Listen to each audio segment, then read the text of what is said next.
Si os parece, ahora que parece que el número de participantes se ha estabilizado, ya habiendo pasado los 5 minutos de cortesía, vamos a dar inicio al webinar, ¿vale? En cualquier caso, está abierta la inscripción, o sea, el link de acceso, así que todos aquellos que lo hayan recibido pueden seguir entrando sin ningún problema. Bueno, a todos los que estáis viéndome, nada, saludaros, agradeceros a todos la asistencia a este nuevo webinar de SEPLA, en el que vamos a hablar de fiscalidad, ¿vale? En concreto de la declaración de la renta de 2020, de las novedades para este año 2021 y de los aspectos más relevantes que habéis tenido el colectivo de pilotos y que tenéis que tener en cuenta a la hora de hacer la declaración, sobre todo el año pasado, bueno, pues con todas las particularidades que hubo debido al tener el SEPE como segundo pagador, ¿vale? Los ponentes van a ser Andrés Mendoza Aguilar, que es el asesor económico de SEPLA desde hace muchos años y también es socio director de Avantos en el área económica y fiscal, e Inmaculada Esteban Movilla, que es socia directora de Avantos en el área de formación, ¿vale? Comentaros a todos que, bueno, por defecto tenéis los micros desactivados, pero aún así os pedimos que los mantengáis desactivados a fin de que no haya interferencias en la ponencia. Y comentaros también cómo va a funcionar el chat. Bueno, la ponencia va a durar 1 hora y cuarto aproximadamente y luego tendremos 45 minutos para responder a todas las preguntas que os vayan surgiendo.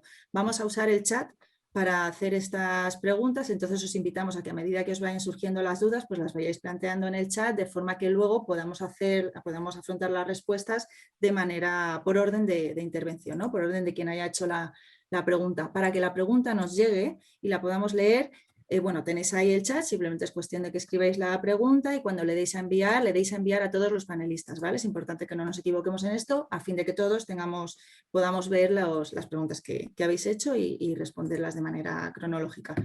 Y por último, puntualizar que bueno, esta sesión, como se os informó en el Forms en el que os habéis registrado, se va a grabar y se va a distribuir a través de la newsletter semanal, ¿vale? Entonces, en este sentido, bueno, que todos los compañeros que no han podido asistir al webinar, que lo sepan, que van a poder ver la ponencia de cualquier manera. Y nada más, simplemente darle paso a Andrés Mendoza y a Inmaculada y agradecerles muchísimo el haber accedido a hacer este webinar para sacar de dudas a todos nuestros afiliados, que estoy segura de que tienen muchísimas dudas. Muchas gracias. Gracias, María. Pues muchas gracias a ti, María. Bueno, Andrés, si me concedes el honor, empiezo yo y ya luego doy paso a Andrés, que es el especialista en la materia fiscal. Bueno, yo en primer lugar agradeceros bueno, pues que hayáis tenido tanto interés en esta materia. El tema fiscal siempre suscita, como es lógico, pues mucho interés. Y desgraciadamente, a pesar de que el año 2020 pues, ha sido un año complicado y difícil para todos, el sector de la aviación especialmente, pues no nos vamos a librar de tributar por todos los rendimientos, pocos o muchos, que hayamos obtenido a lo largo de este 2020. Y entonces el objetivo de esta sesión es un poco, bueno, pues aclarar los aspectos más relevantes que para vuestro colectivo, para el colectivo de pilotos, pues hay referente al tema de la renta, ¿no? En principio, si nos ponemos, veis que hay una política de máximos sobre un montón de temas que a priori entendemos que os pueden resultar interesantes, ¿no? Quizá lo más relevante y lo más interesante sean todas estas novedades que, aparte de la residencia que a muchos de vosotros os afecta y cómo esta residencia os afecta a nivel de tratar pues, en el IRPF, tributar en el IRPF o en el impuesto de los no residentes, quizá lo más relevante y lo que probablemente más os afecte es un poco cómo queda todos los condicionantes bueno, que hemos tenido o a los que ha habido lugar como consecuencia del COVID-19, los ERTES, las prestaciones del SEPE, etcétera, etcétera. No os preocupéis, ya había una persona antes en el chat que lo preguntaba. Bueno, pues esto es un tema que trataremos y que veremos cómo os va a afectar, ¿de acuerdo? Pero aparte de todos estos temas, pues también vamos a ver, aunque de una manera pues probablemente mucho más sencilla, todo lo que tiene que ver con la parte de rentas del ahorro, en el sentido de todos los rendimientos que habéis tenido derivados de productos financieros, variaciones patrimoniales, pues cómo los tenéis que integrar en la declaración de la renta, y lo mismo también con rendimientos del capital inmobiliario. Muchos de vosotros pues sois dueños de pisos, de inmuebles que alquiláis, y tenemos que ver también la imputación de esas rentas del capital inmobiliario, cómo ha de hacerse y cuáles son las circunstancias, también afectadas, por otro lado, por la normativa o por la nueva normativa del COVID, ¿vale? Y luego, bueno, pues algunos otros aspectos relativos a alguna reducción de la cuota, resultados del impuesto, y también haremos una pequeña pincelada, una pequeña referencia a otros impuestos que os podrían afectar, no solamente al IRPF, sino todo lo que tiene que ver con patrimonio, sucesiones, donaciones, etcétera, etcétera. Y en líneas generales, pues veis que es un objetivo y un contenido ambicioso, pero que bueno, pues intentaremos darle respuesta en esta hora y cuarto que va a durar la ponencia. Inicialmente, si te parece, Andrés, pues Andrés empieza la ponencia y bueno, pues estaremos entre los dos de alguna manera profundizando y trabajando todos estos contenidos de los cuales os he hablado. ¿Vale? Y sobre todo esperamos daros pues respuesta a las inquietudes de entrada, y si hay alguna inquietud que tengáis y que no contemplemos en esta jornada, pues ya sabéis que tenéis el chat para explicarlo y posteriormente pues las iremos contestando, ¿vale? Así que sin más, Andrés, te doy paso, inicia ya el contenido que tenemos previsto. Muy bien, muchas gracias, Isma, y buenos días a todos. Un placer estar aquí con todos, aunque no nos veamos en directo, que es lo que nos suele gustar, pero veréis que pronto, seguro que pronto lo vamos a hacer. Bien, vamos a empezar el contenido que os hemos anunciado con el tema de la residencia fiscal.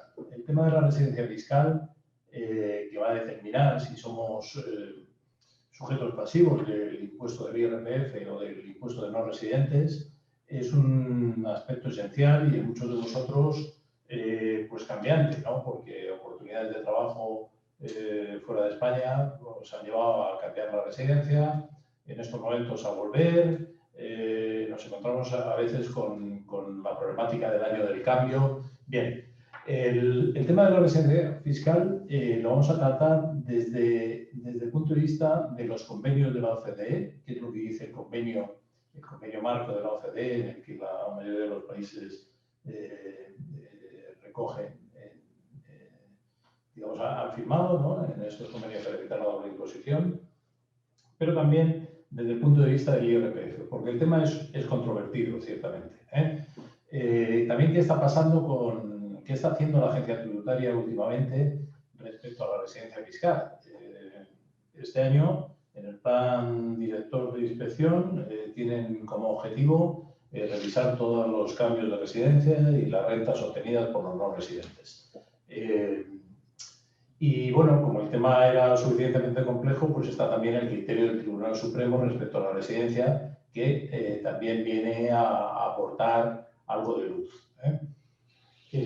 Tocaremos las obligaciones del cambio de residencia, como es el presentar el modelo 030 y la obligación del certificado de residencia en destino, que lo suelen pedir la agencia tributaria, y los cambios de IRPF y IRNR, cómo se producen en función del momento del año fiscal, y en ese caso, cuando pasamos al IRNR, la obligación de presentar el modelo 210 para las rentas obtenidas en España. Tocaremos también el régimen de impatriados, la famosa ley Beckham, que es una opción que tiene la gente que viene de fuera y se establece como residente en España para tributar con una fiscalidad ventajosa durante 5 años. Con este esquema, pues empezamos con la parte del convenio de la OCDE, cómo considera el tema de la residencia fiscal. En general se dice que será residente en un estado, un contribuyente en el estado donde tenga una vivienda permanente a su disposición. Esto que parece tan importante normalmente no va a resolver, porque no dice que sea una vivienda en propiedad, dice a su disposición. Y normalmente la gente pues tiene viviendas en España a su disposición y cuando cambian de residencia también la tienen fuera. Con lo cual hay que ir a otros conceptos. Dice, si no pudiera determinarse, se considera residente el estado donde viva habitualmente. Esto sí es más importante, porque unido al tema que dice el punto anterior de las relaciones personales más estrechas, el centro de intereses vitales, parece que allá donde yo tengo el arraigo, donde pueda demostrar que tengo mis relaciones más cercanas, más estrechas, donde puedo demostrar que estoy habitualmente, es donde resido. Y el concepto de habitualidad viene muy ligado a la regla de los 183 días, es donde estoy más tiempo en el conjunto del año.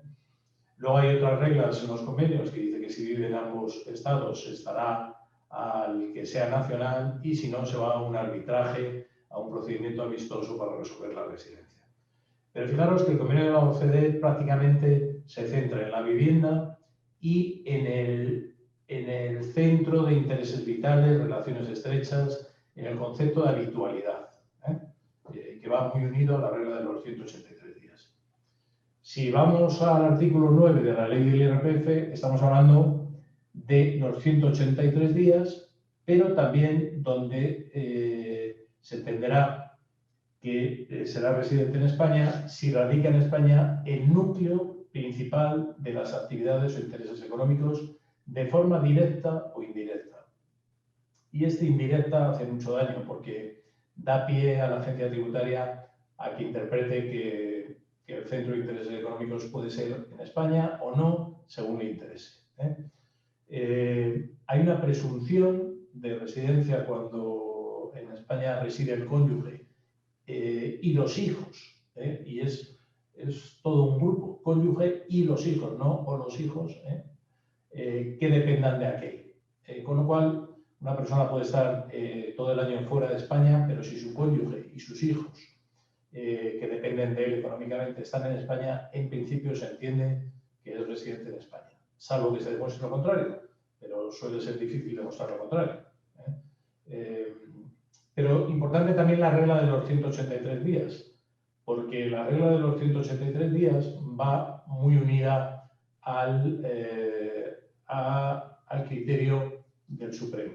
El criterio del Supremo es que la agencia tributaria no puede establecer de forma arbitraria la residencia, que hace falta un criterio objetivo. Entonces el Supremo dice clarísimamente que un sujeto pasivo es residente en el país en el que está al menos 183 días en el ejercicio económico.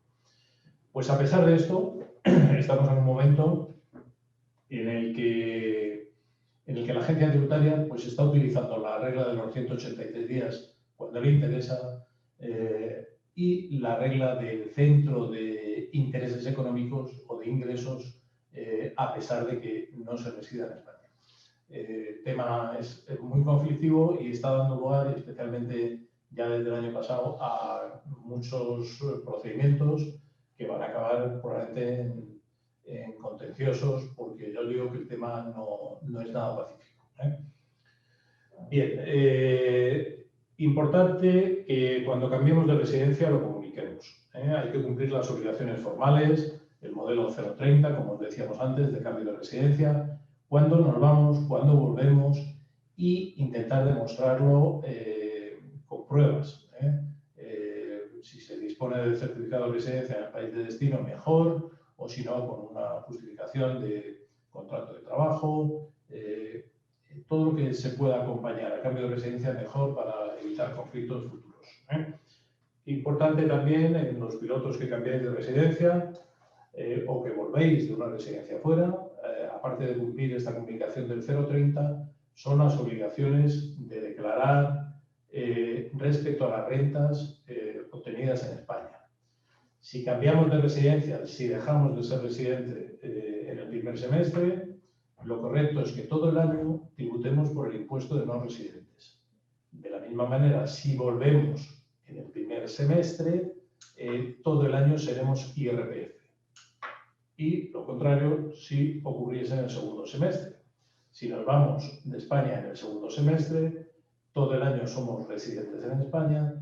Si volvemos en el segundo semestre, todo el año somos residentes en el extranjero. Estas reglas de los 183 días, en función de cuando adoptemos la posición de residente o no residente, es importante tenerlas en cuenta. Pues bien, sin detenernos ya mucho en el tema de la residencia, vamos a pasar a la ley Beckham, que podría activarse en muchos de vosotros que habéis estado más de 10 años fuera de España como no residentes y volvéis ahora al territorio español. Esta ley está regulada en el artículo 93 de la ley del IRPF, y lo que viene a decir es que las personas que se desplacen a España como consecuencia de un contrato de trabajo en España y que durante los 10 años anteriores hayan sido no residentes, podrían optar por tributar en lugar de por el IRPF, que sabéis que es muy penalista y se puede ir hasta el 45%, por el impuesto de la renta de no residentes, pero siendo, es una especie de IRPF, pero a tipo plano. Es el IRPF para los impatriados que tributaría al 24%, el mismo tipo que el impuesto de la renta de los residentes, ¿vale? Para esto hay que ejercitar la opción en los 6 meses siguientes al inicio del trabajo que ha motivado la Vuelta a España, mediante este modelo 149 que os ponemos aquí, y tiene esta ventaja que durante 5 años pues estaríamos tributando un tipo plano del 24%, ¿vale? Todo esto está limitado porque en su día se llamó la ley Beckham porque es bajo la ley que vino Beckham con la garantía de rendimiento neto. En Madrid se ahorró bastantes impuestos con esta ley, pero ahora mismo está limitado a un máximo de retribución de 600.000 euros.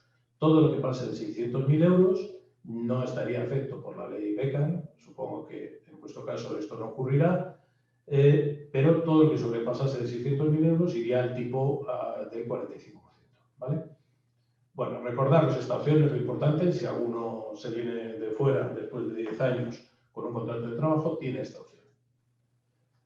Muy bien, pues vamos a entrar en el punto 2 de la jornada, que es los aspectos a tener en cuenta por este drama de la pandemia que hemos vivido desde el año pasado.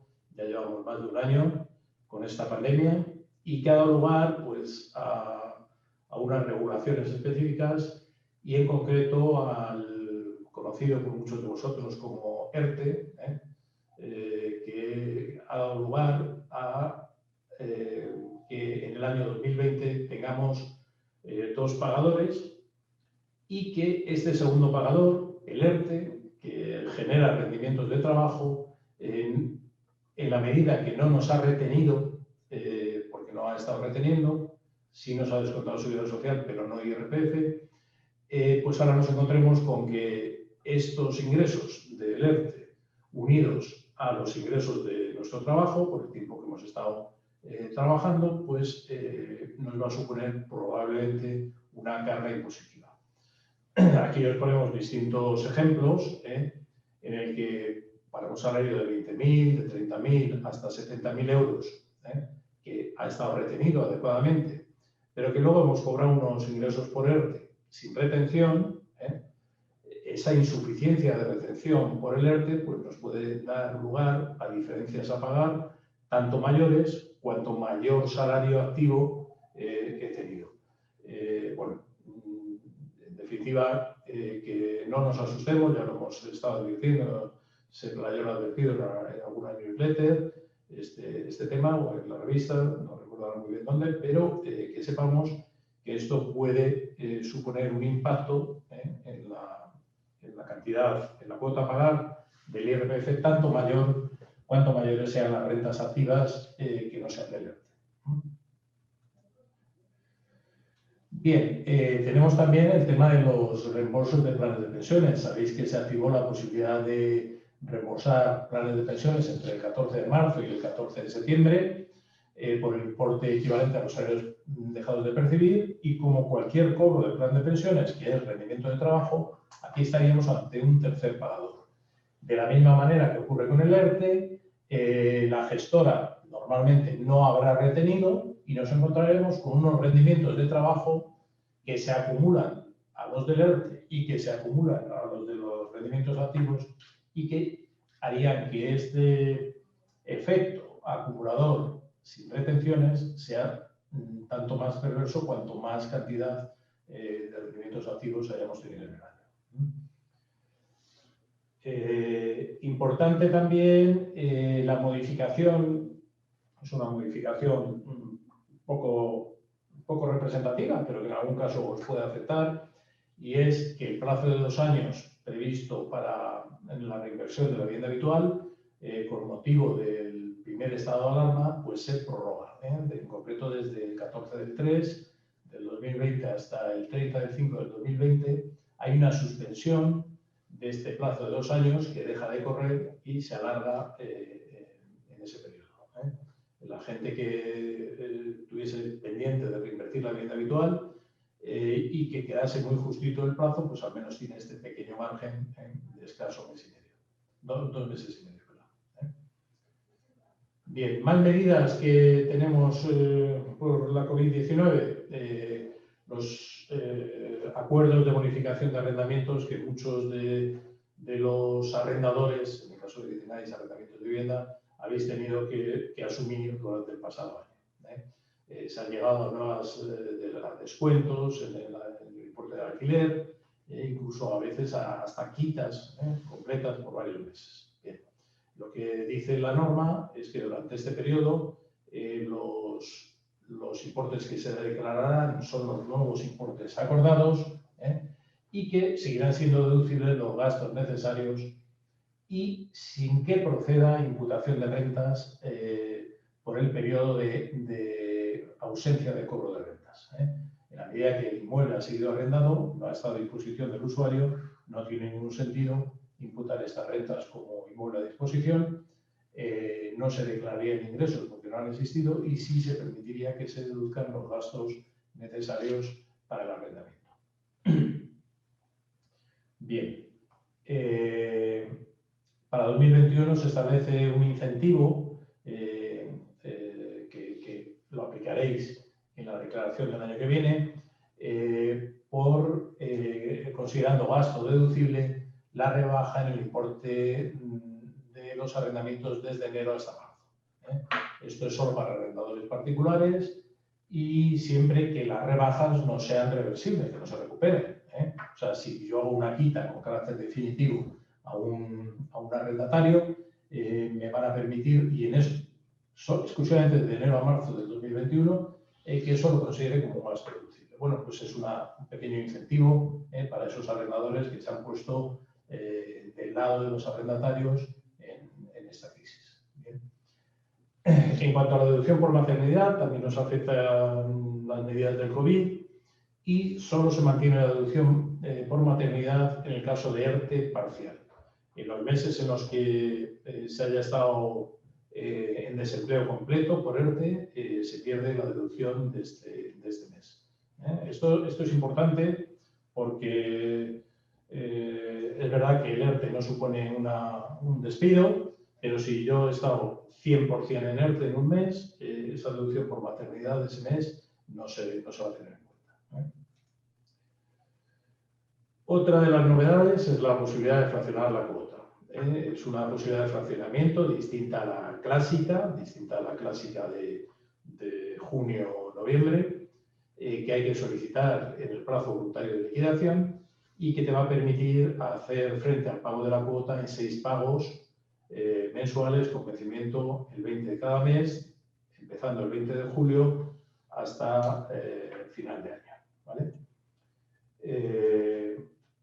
Da igual que el contribuyente lo haga a nivel individual o en tributación conjunta, si se cumplen las condiciones de haber estado afectado por un ERTE, cualquiera de ellos, podrán solicitar este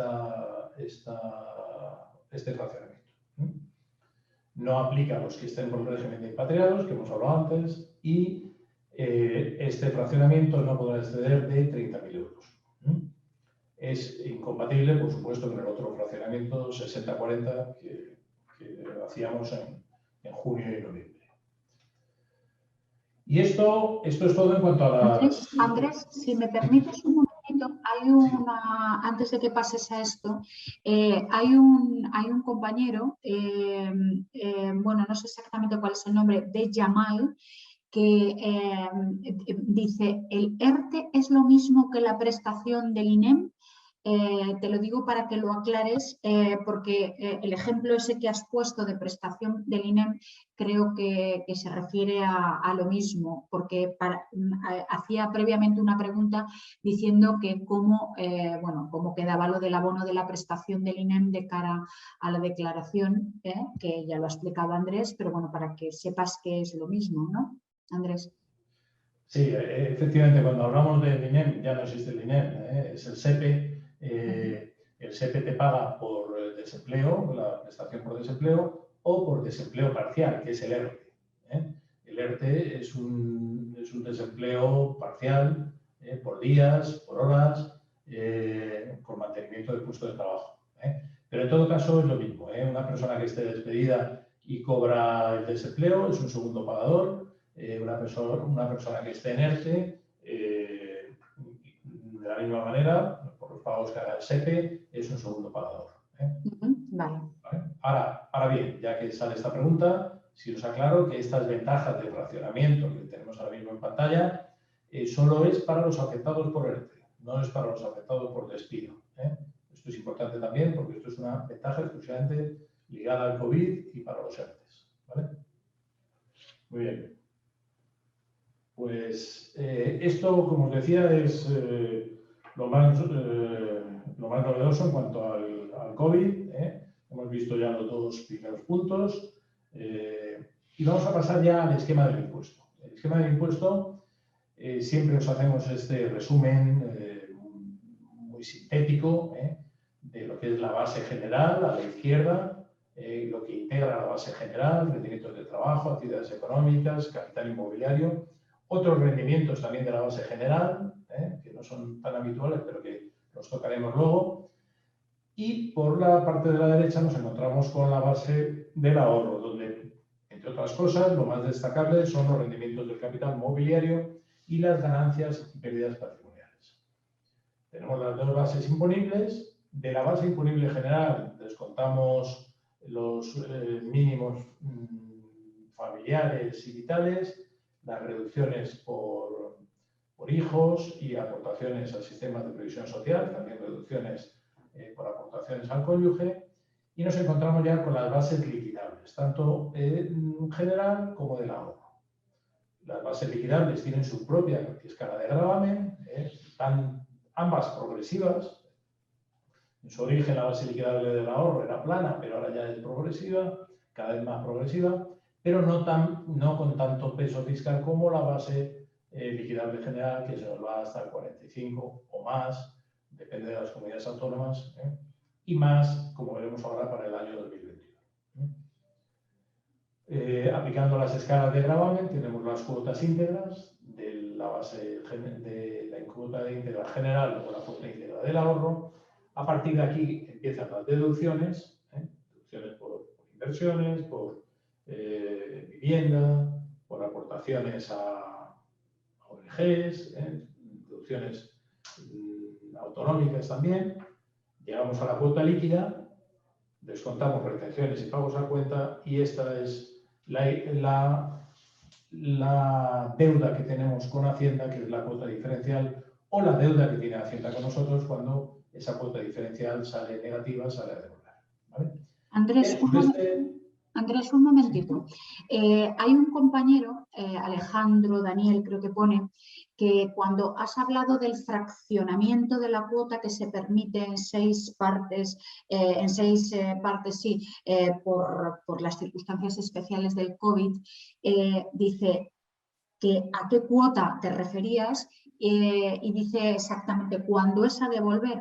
Pues Alejandro, aprovechando el esquema del impuesto, en realidad la cuota a la que se refería Andrés para fraccionar su pago es precisamente esta cuota diferencial, a lo que te toca pagar, si es que te toca pagar, porque te han retenido menos de lo normal. Entonces, el pagar puedes pagarlo, en vez de en 2 veces, puedes pagarlo en 6. Esta cuota diferencial, cuando es a devolver, no, si te tienen que devolver, te lo devuelven de una sola vez.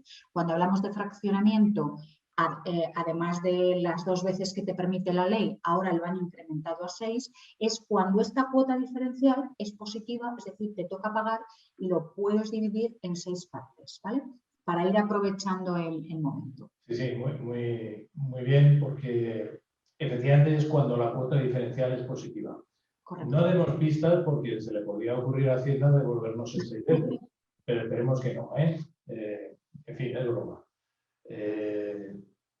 Veis que, hombre, es una pequeña ventaja de fraccionamiento, porque son conscientes de que en muchos casos el hecho de que haya 2 o 3 pagadores, por esto que hemos hablado de los pagos del SEPE, pues habría que introducir alguna facilidad. Y entonces esta cuota diferencial positiva pues nos la van a permitir fraccionar hasta diciembre de este año. Bien, sobre este esquema siempre vamos a recordaros aquello que más impacta en el caso de pilotos y luego iremos viendo un poquito más despacio. Mirad, aquí, aparte de los rendimientos de nuestro trabajo, que eso lo conocemos bien, vamos a integrar también los cobros de las prestaciones de planes de pensiones, de mutualidades y de PPAs, porque son rendimientos de trabajo. En su día nos hemos desgravado por estas aportaciones, hemos diferido el impuesto, pero cuando cobremos las prestaciones las tendremos que integrar aquí.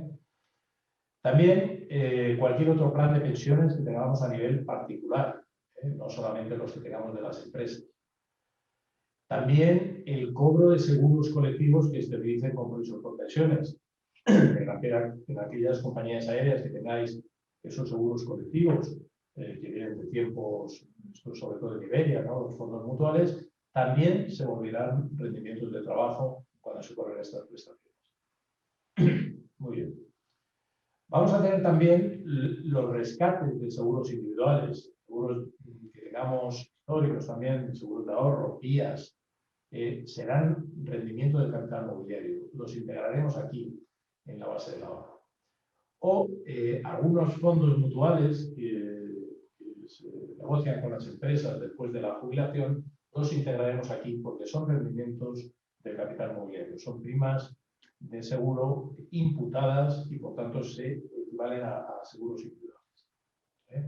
Y también los seguros de rentas diferentes a los de previsión, aquellos seguros de rentas en los que yo he intercambiado un capital por una renta.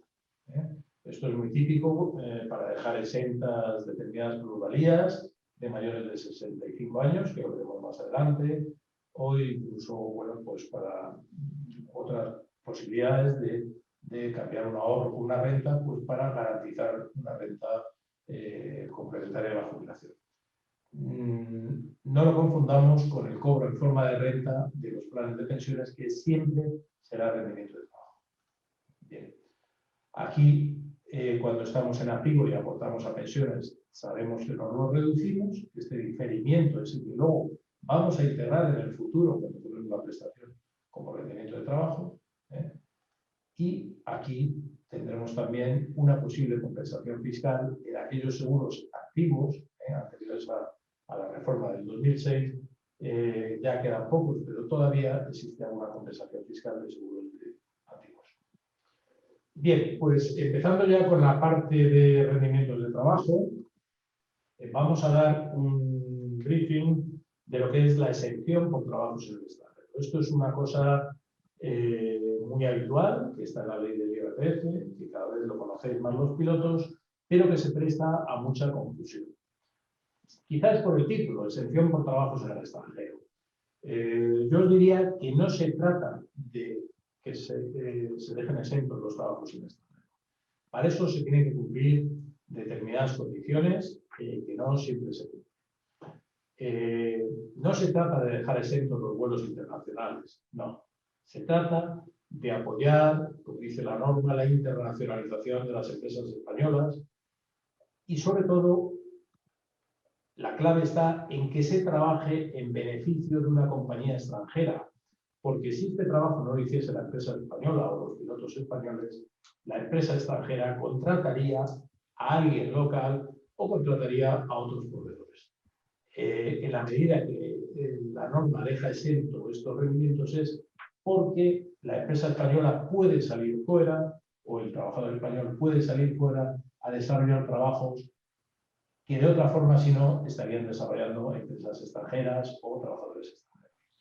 Esta exención, que se regula en el artículo 7p, es el famoso 7p de la ley del IRPF, fijaros, tiene unos requisitos muy claros. Y si no se cumplen, Hacienda no lo va a admitir. Es más, hay veces que se cumplen y tampoco lo admiten. O sea, el 7p es un tema tremendamente controvertido. A Hacienda parece que no le gusta y no da ninguna facilidad. Pero, como mínimo, los requisitos que se tienen que cumplir es, primero, que el trabajo sea por cuenta ajena. Primer requisito. Si alguien trabaja por cuenta propia, no le aplica este. Y además de ser un trabajo por cuenta ajena, se tiene que desarrollar efectivamente en el extranjero. Con lo cual no vale un trabajo en remoto, aunque sea en beneficio de una compañía extranjera. El trabajador se tiene que trasladar efectivamente al extranjero a desarrollar el trabajo. Segundo, el trabajo se tiene que realizar en beneficio de una empresa o entidad no residente o en un establecimiento permanente que esté situado en el extranjero. Típicas sucursales. Aunque sea de una empresa española, si el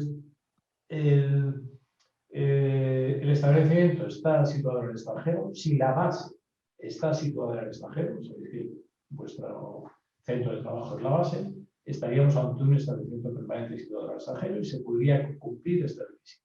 ¿Vale? Importante también, como tercera condición, que en ese territorio donde se desarrollan los trabajos se aplique un impuesto análogo al IRPF y que no sea un paraíso fiscal. Y se entenderá cumplido este requisito si existe un convenio de una imposición con cláusula de intercambio de información. Con lo cual, si hay un impuesto análogo del IRPF, y sobre todo si hay convenio con cláusula de intercambio, se entenderá que existe ese impuesto análogo. Hay una regla para todo esto, y es que la empresa extranjera, si no contratase a este trabajador español, si este trabajador español no realizase ese trabajo lo tendría que realizar un trabajador equivalente. ¿Vale? Otro tema es el límite de los 60.100 euros. Esta exención es una exención que encuentra un límite objetivo en 60.100 euros. Una persona que esté todo el año fuera de España, trabajando para una compañía extranjera, que gane más de 60.100 euros, en exceso sobre esta cantidad, sí estarán sujetos a tributación. En el caso de desplazamientos temporales, el salario se prorratea. No se prorratea el límite. ¿Qué queremos decir con esto? Imaginemos un piloto que gana 100.000 euros y que se desplaza en un wet lease. Su compañía le manda a trabajar en beneficio de una compañía extranjera en una base en París durante 6 meses. Pues es muy sencillo. No quiere decir que haya 60.100 euros prorrateados entre dos exentos. No. Lo que se prorratea es el salario. Si esta persona gana 100.000 euros, quedará exento hasta 6 meses de ese salario, que sería 50.000. En la medida que los 50.000 euros quedan por debajo del límite objetivo de 60.100 euros, los 50.000 euros, la mitad del salario anual, estarían, digamos, susceptibles de aplicar la exención del SIC. Hay otro régimen de exención, que es el régimen de excesos, que es cuando una persona le desplazan al extranjero y le mejoran el salario por el hecho de que sea extranjero, ese exceso está exento. Pues muy bien, si nos acogemos al régimen de excesos, no podemos aplicar el 7P. Esto es importante porque el contribuyente puede optar por la aplicación del régimen de excesos, que tiene un máximo de 9 meses, o la exención plena del 7P con el límite de los 60.000 euros. Andrés, un momentito. Me pregunta un compañero, si se gana más de 60.000 euros al año viviendo en China, ¿hay que pagar impuestos? Viviendo en China es un caso muy particular. Primero estaríamos a si soy residente o no. Si soy residente, sería susceptible de aplicar el 7P. Pero en el caso concreto de China, y en base al convenio de doble imposición, en la medida que las rentas están sujetas a tributación en China, dejan de estar sujetas en España. De hecho, hay una consulta vinculante que lo aclara, donde dice que en la medida que estas rentas han estado sujetas a tributación en China, aunque se sea residente, la totalidad de las rentas obtenidas en China están exentas. Con lo cual, ni siquiera aplicaría el 7P. Gracias. ¿Vale? Obviamente, si se es no residente y se ha tributado en China, en España no entra en esa tributación. Muy bien. Deciros que esto no es nada homogéneo desde la perspectiva de la agencia tributaria. Aplican la exención pues, a gusto del consumidor y depende del criterio de cada administración tributaria. Nos hemos encontrado hasta que una administración tributaria, habiendo admitido la exención un año, la niega a otro. Simplemente porque ha cambiado el inspector. O sea, imaginaos hasta qué punto el tema es controvertido, y bueno, pues hay que demostrar todo para que nos aplican la exención. Lo ideal sería que las empresas españolas, en la medida que desplazan a los trabajadores fuera, ya lo considerasen exento, aplicando el 7P, pero claro, hay tanto miedo a Hacienda que muchas empresas no quieren mojarse y se limitan a dar un certificado para que el trabajador lo pelee. En definitiva, os animo a que en la medida que se cumplan estas condiciones se apliquen, pero no lo confundamos con volar en el extranjero. Un trabajador que esté en base de España y esté haciendo vuelos internacionales y vuelva todos los días a su base, no estaría cumpliendo con el 7P porque no hay un desplazamiento real a una base del extranjero. Ahora, en la medida que yo tenga una base temporal de 4 o 5 días dando saltos por Europa y con esa base temporal y luego, después de una semana, vuelvo a España y yo haya estado haciendo ese trabajo en beneficio de una compañía extranjera en una situación de wet lease o una cesión equivalente, si la compañía me lo certifica, yo podría defender muy bien la aplicación de esta exención. Bien, tenemos también la problemática de los trabajadores con contrato mercantil, muchos falsos autónomos, incluso de consejeros. Esto no afecta a pilotos, el tema de consejeros, pero sí los falsos autónomos.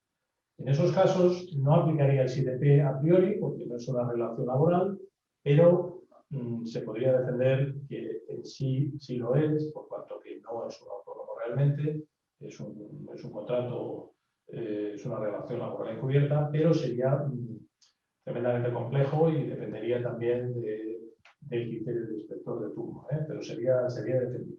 ¿Vale? Un momentito, Andrés. Me dice un compañero que él tenía entendido que la aplicación del 7P por parte de la empresa era de mandatoria total, o sea, era mandatorio. Perdón, repíteme. Tenía entendido que la aplicación del 7P por parte de la empresa era obligatorio. No, a ver. El 7P es tremendamente complejo. Pensar que la compañía, la empresa, es el retenedor, es el obligado a retener. Y la retención tiene carácter de deuda tributaria. Es una obligación autónoma que marca la ley y si la compañía retiene mal, pues mañana la administración puede cargar las cintas contra la empresa. Entonces, las empresas, por un criterio de prudencia, pueden considerar que no esté suficientemente claro el criterio y, ya os digo, por un criterio de prudencia, retengan. No declaren eso como una clave exenta, sino, bueno, una clave sujeta, sin perjuicio de que faciliten a un trabajador un certificado para que sea la agencia tributaria la que valore la posible aplicación. Esto, cuando hay una mínima duda, es perjudicial para el trabajador, sí, pero es perfectamente válido porque la empresa es responsable de sus actos y de esa retención, que es una obligación autónoma. Ahora bien, hay empresas que lo que hacen es que dicen, bueno, pues para no perjudicar a mis trabajadores, hago una consulta vinculante. Para este caso concreto, hago un destacamento al extranjero y lo someto al criterio de la agencia tributaria. Evidentemente, si esta consulta vinculante es positiva, esto ha ocurrido en muchos casos, lo ha hecho Iberia, lo hizo Panel en su día, ASL. Desde ese momento que tiene una consulta vinculante ya contestada, la compañía ya puede aplicar la exención directamente y la no retención en nómina, con lo cual, claro que sí, favorece al trabajador. Pero no podemos, intentamos exigir a la empresa que lo hagan, pero en realidad la empresa es libre de aplicarlo. Y ya por último, otra cosa sobre este tema, por eso te lo voy preguntando. Si eres residente en España y tienes un contrato de 15 días on y 15 días off, puedes desgravar el 7P, son 60.100 más dietas, ¿verdad? Lo que podemos desgravar. Sí, las dietas van aparte. A ver, lo importante es que tenga una base demostrable fuera de España y que el trabajo se realice en beneficio de una compañía extranjera. Si imaginemos un caso, una compañía en Europa monta una base temporal de Europa fuera de España y no le da carácter de establecimiento permanente o filial, no se considera como tal una compañía extranjera, desde el punto de vista de capacidad de contratación y demás, estaríamos en que no se cumple la norma.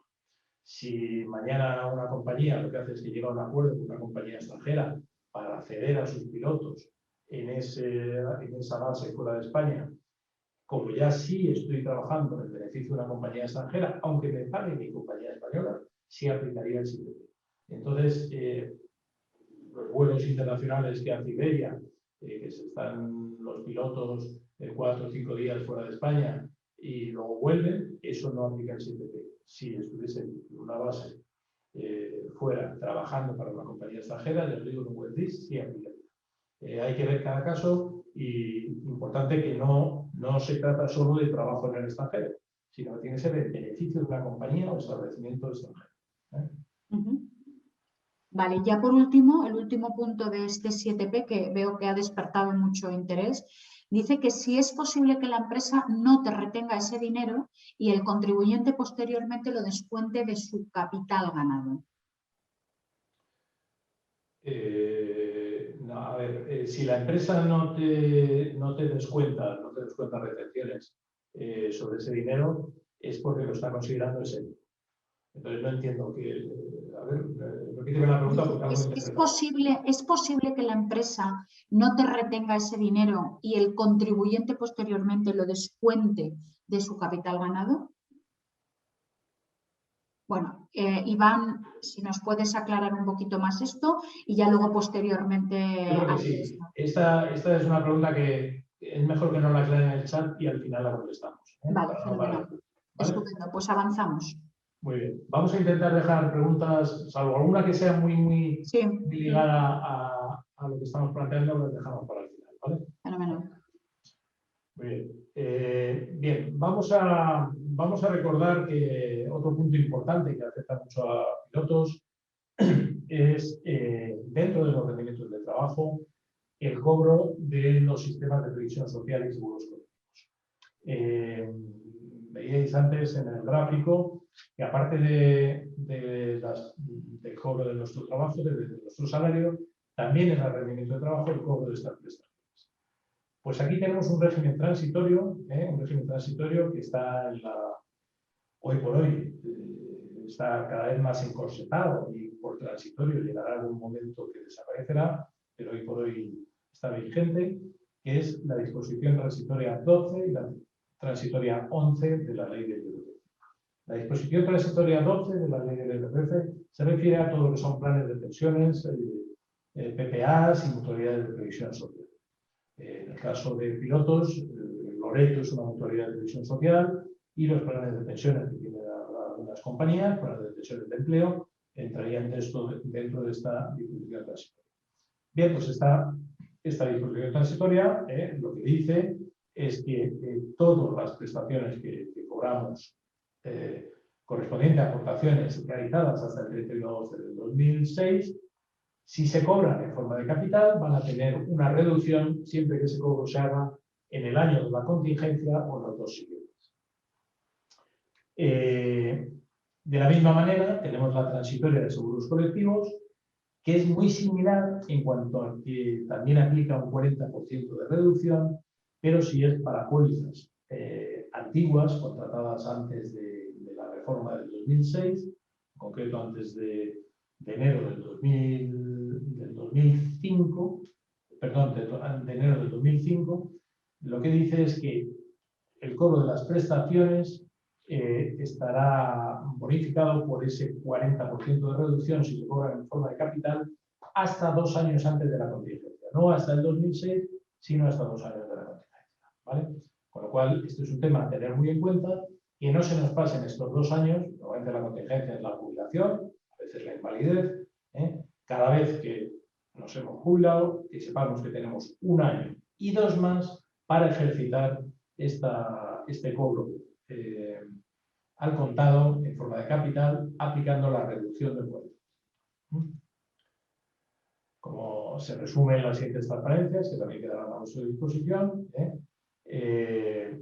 los planes de pensiones, PPA y mutualidades se pueden cobrar en forma mixta, en forma de capital, rendimiento de trabajo, y aquí aplicaría las reducciones de las transitorias, y en forma de renta, que será como rendimiento de trabajo en la renta percibida cada ejercicio. Nosotros normalmente recomendamos la fórmula mixta para que a través del cobro en forma de capital nos beneficiemos de las reducciones del 40% que nos dan las transitorias, y aquella parte que no lleva reducción la dejemos a cobrar en el tiempo en forma de renta, de forma que no saltemos al tramo máximo de la escala. Normalmente entre la pensión de jubilación o de invalidez y el máximo de la escala, que está a partir de 60.000 euros, pues siempre hay un margen ahí para meter una renta del trabajo complementaria, como sería el cobro en forma de renta de los planes de pensiones.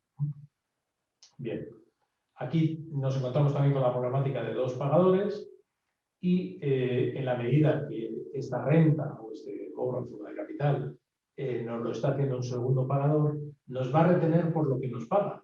Ellos no les preocupa que tengamos otros rendimientos, como puede ser la pensión de seguridad social.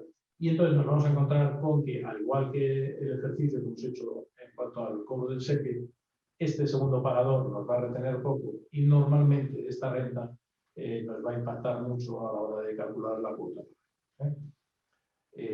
Solución, pues pedirle a la gestora que nos retenga un poquito más, y así no tendremos ese susto al final de año. Pero bueno, nos encontramos con un segundo pagador inevitable. Andrés, una pregunta antes de que pases, que es una cosa que es importante que aclares. Imagínate un piloto que ha retirado de su plan de pensiones durante el 2020 5.000 euros, ¿vale? Porque la ley se lo permitía, dadas las circunstancias de pandemia que atravesamos. Y luego, a final de 2020, hubiese aportado 8.000, es decir, lo máximo que le permitía la ley hasta el 31 del 12. ¿Le genera inquietud a este compañero el hecho de decir, bueno, ¿qué me puedo reducir? ¿Me puedo reducir los 8.000 que he aportado en el 2020 o tendría que restarle los 5.000 que he retirado a la parte que me puedo reducir? Bueno, al final es equivalente, porque piensa que los 5.000 euros que has dispuesto forman parte de los rendimientos del trabajo, y los 8.000 que has aportado reducen la base general. Al final es como si hubiese aportado 3.000. Desde el punto de vista fiscal, la reducción solo va a aplicar a la diferencia. Pero en cualquier caso, a efectos de trámite en la declaración de la renta, los 5.000 que has retirado tendrían que ir como rendimiento del trabajo y los 8.000 como deducción. Es decir, que son dos partidas independientes que figuran en la declaración de la renta en sitios distintos, aunque el efecto fiscal, como dice Andrés, se complemente. ¿Vale? El efecto fiscal va a ser equivalente a haber aportado 3.000, pero son dos partidas clarísimamente diferentes, y totalmente compatibles, porque el supuesto de liquidez del ERTE, inicialmente había algunas dudas, pero también Hacienda ha aclarado que no imposibilita para nada el cobro posterior en forma de capital con derecho a reducción. Con lo cual, yo he ejercitado un derecho de liquidez que me va a tributar como rendimiento de trabajo y a la vez he aportado para una contingencia futura, como es jubilación, 8.000 euros, que me va a reducir mi base impositiva.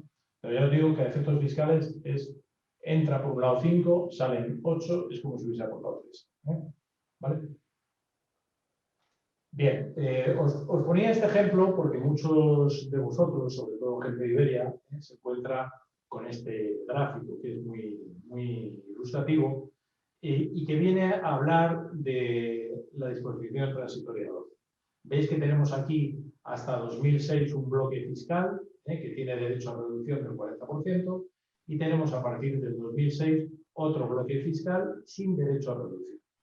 La fiscalidad va sobre algunos bloques, pero es muy importante ejercitar este derecho de reducción porque de alguna manera va a bajar muchísimo la fiscalidad.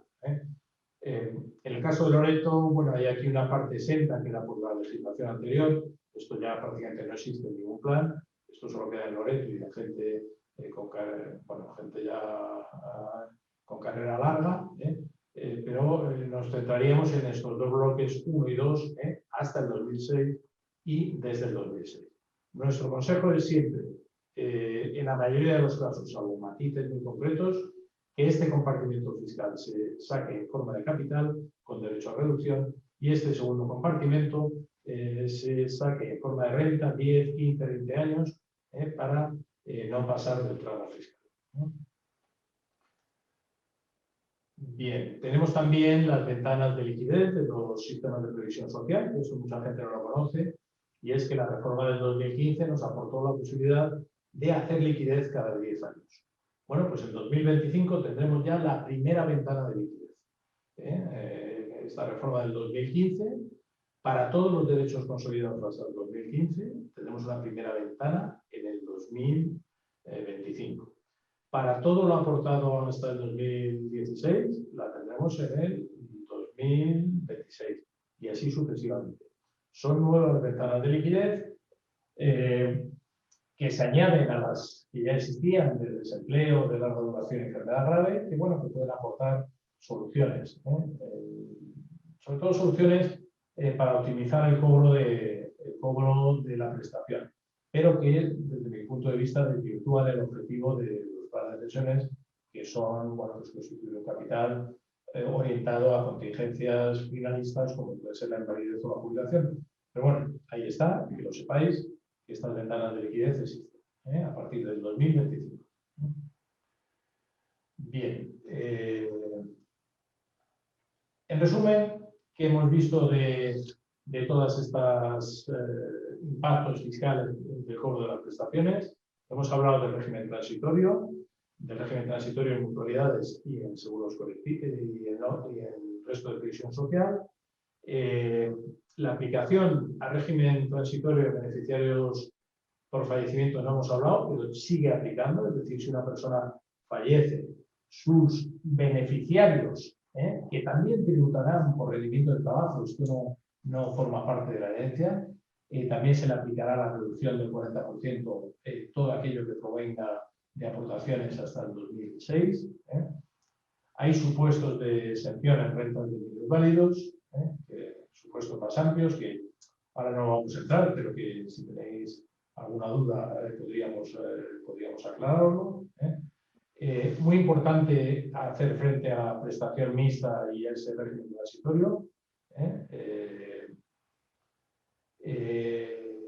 En función de las aportaciones hasta el 2006, ¿vale? La prestación también parcial por incapacidad y el régimen transitorio. Esto nos referimos a que el régimen transitorio, esa reducción del 40%, aplica para cada contingencia, con lo cual yo puedo tener una contingencia de incapacidad, solicitar el cobro con el 40% de reducción de todo lo que sea hasta el 2006 y luego puedo tener la contingencia por jubilación. O en cualquiera de los casos voy a poder jugar con esa reducción del 40% total o parcial. Y de alguna manera adecuar un poquito, porque estamos hablando de contingencias diferentes que tienen por sí solas la aplicación del régimen transitorio. Bien, los supuestos de liquidez, que los tenemos en cuenta también. El desempleo de larga duración versus ERE. No es necesario estar afectado por un ERE para cobrar un plan de pensiones, basta con estar en desempleo para poder solicitar la prestación. Y la compatibilidad de la condición de beneficiario y partícipe. Ojo a este tema, porque yo no puedo ser beneficiario y partícipe de un plan de pensiones por una misma contingencia. Puedo ser beneficiario de la contingencia de invalidez y partícipe de cara a una contingencia futura de jubilación. Puedo ser beneficiario de jubilación y partícipe para una contingencia futura de dependencia o fallecimiento. Pero no puedo ser a la vez beneficiario, cobrar pensiones por jubilación y ser partícipe activo para la contingencia de jubilación. Una vez que eres beneficiario ya no puedes ser partícipe para la misma contingencia. Y deciros también que en el caso de la jubilación parcial se podrían ejercitar el derecho del cobro de plan de pensiones, pero cerraríamos la posibilidad al cobro por jubilación total en cuanto al tema de la transitoria por jubilación. De la misma manera, yo puedo estar jubilado parcialmente y no ejercitar mi cobro hasta que tenga la jubilación total, que empezaría a contar la transitoria. La jubilación parcial la ejercitas o no la ejercitas. Pero si la ejercitas, ya has empezado a contar el plazo para la aplicación de la contingencia de jubilación. Bueno, este tema es, como veis, tiene su complejidad, podríamos estar hablando un día entero de ello, pero vamos a pasar ya al tema de compromisos por pensiones, que es relativamente sencillo. Si los seguros colectivos utilizan compromisos por pensiones, hay una posibilidad de no imputar primas o de imputarlas.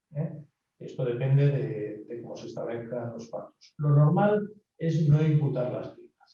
Si no se imputan las primas, esto es muy típico, esto lo conocéis bien los de Iberia, en vuestro fondo mutual, pues hay una serie de aportaciones que no tienen ningún efecto fiscal, porque no se imputan, no es retribución en especie, y estaremos entonces al cobro de la prestación en su momento como beneficiario, que si se cobra por jubilación o por invalidez, están sometidas a IRPF como rendimiento de trabajo, pero si se cobra por fallecimiento, porque fallecemos lamentablemente antes de la edad prevista, la familia tributará por sucesiones y donaciones. Y esta es una de las principales diferencias con respecto a los sistemas de previsión, mutualidades y planes de pensiones. Os he dicho antes que en planes de pensiones y mutualidades siempre se va a tributar con rendimiento de trabajo, sea por jubilación, por invalidez o por fallecimiento. Los beneficiarios del plan de pensiones tributarán por rendimiento de trabajo.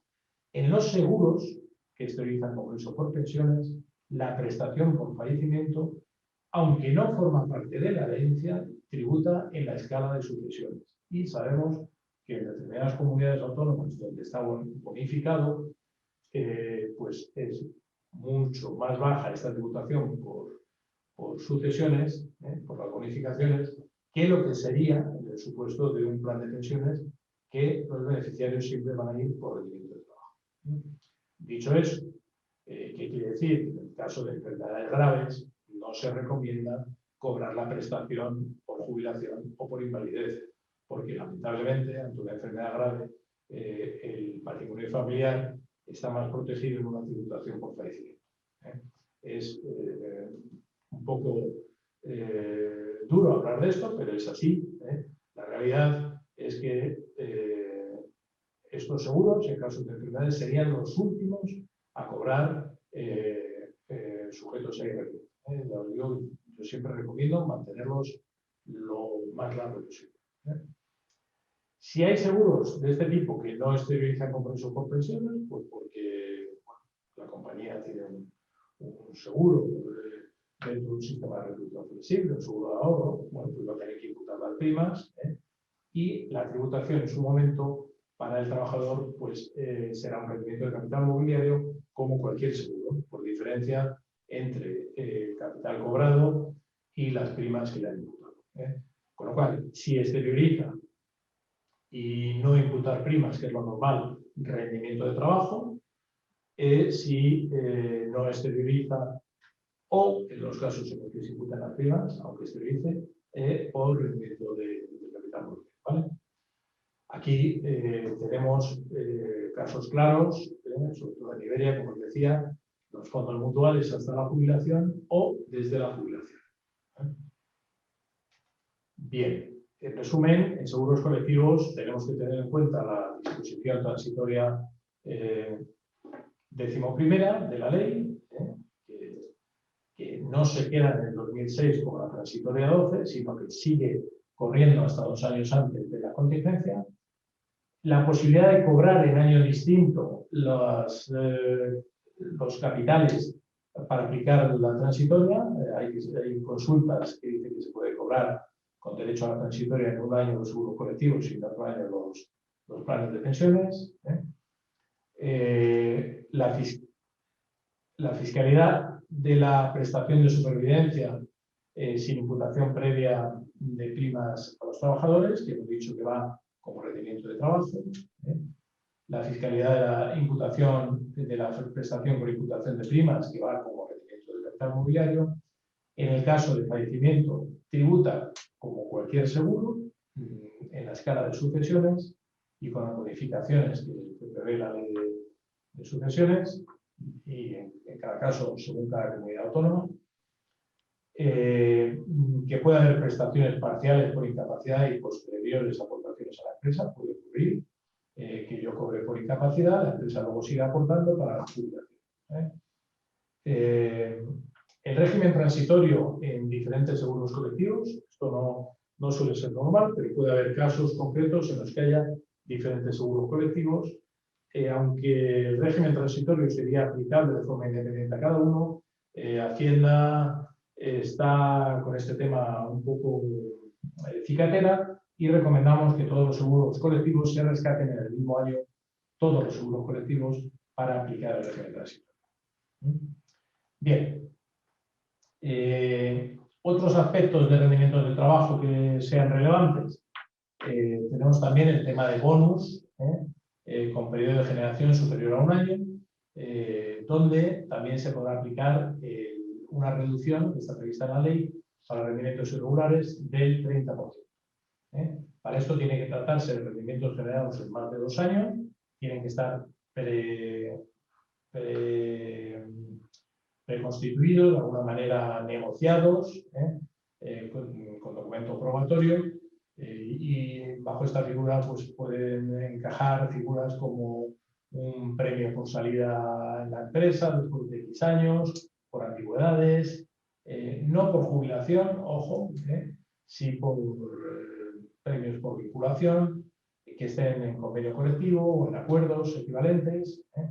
Ya os digo, es una figura que hay que tener en cuenta y que se suele utilizar. La ley ha introducido un cambio y es que no se puede aplicar esta figura salvo que haya pasado 5 años desde la última aplicación. Con lo cual, Ahora mismo estos bonus son aplicables, sí, cuando se generen más de 2 años, pero cada 5 años, ¿vale?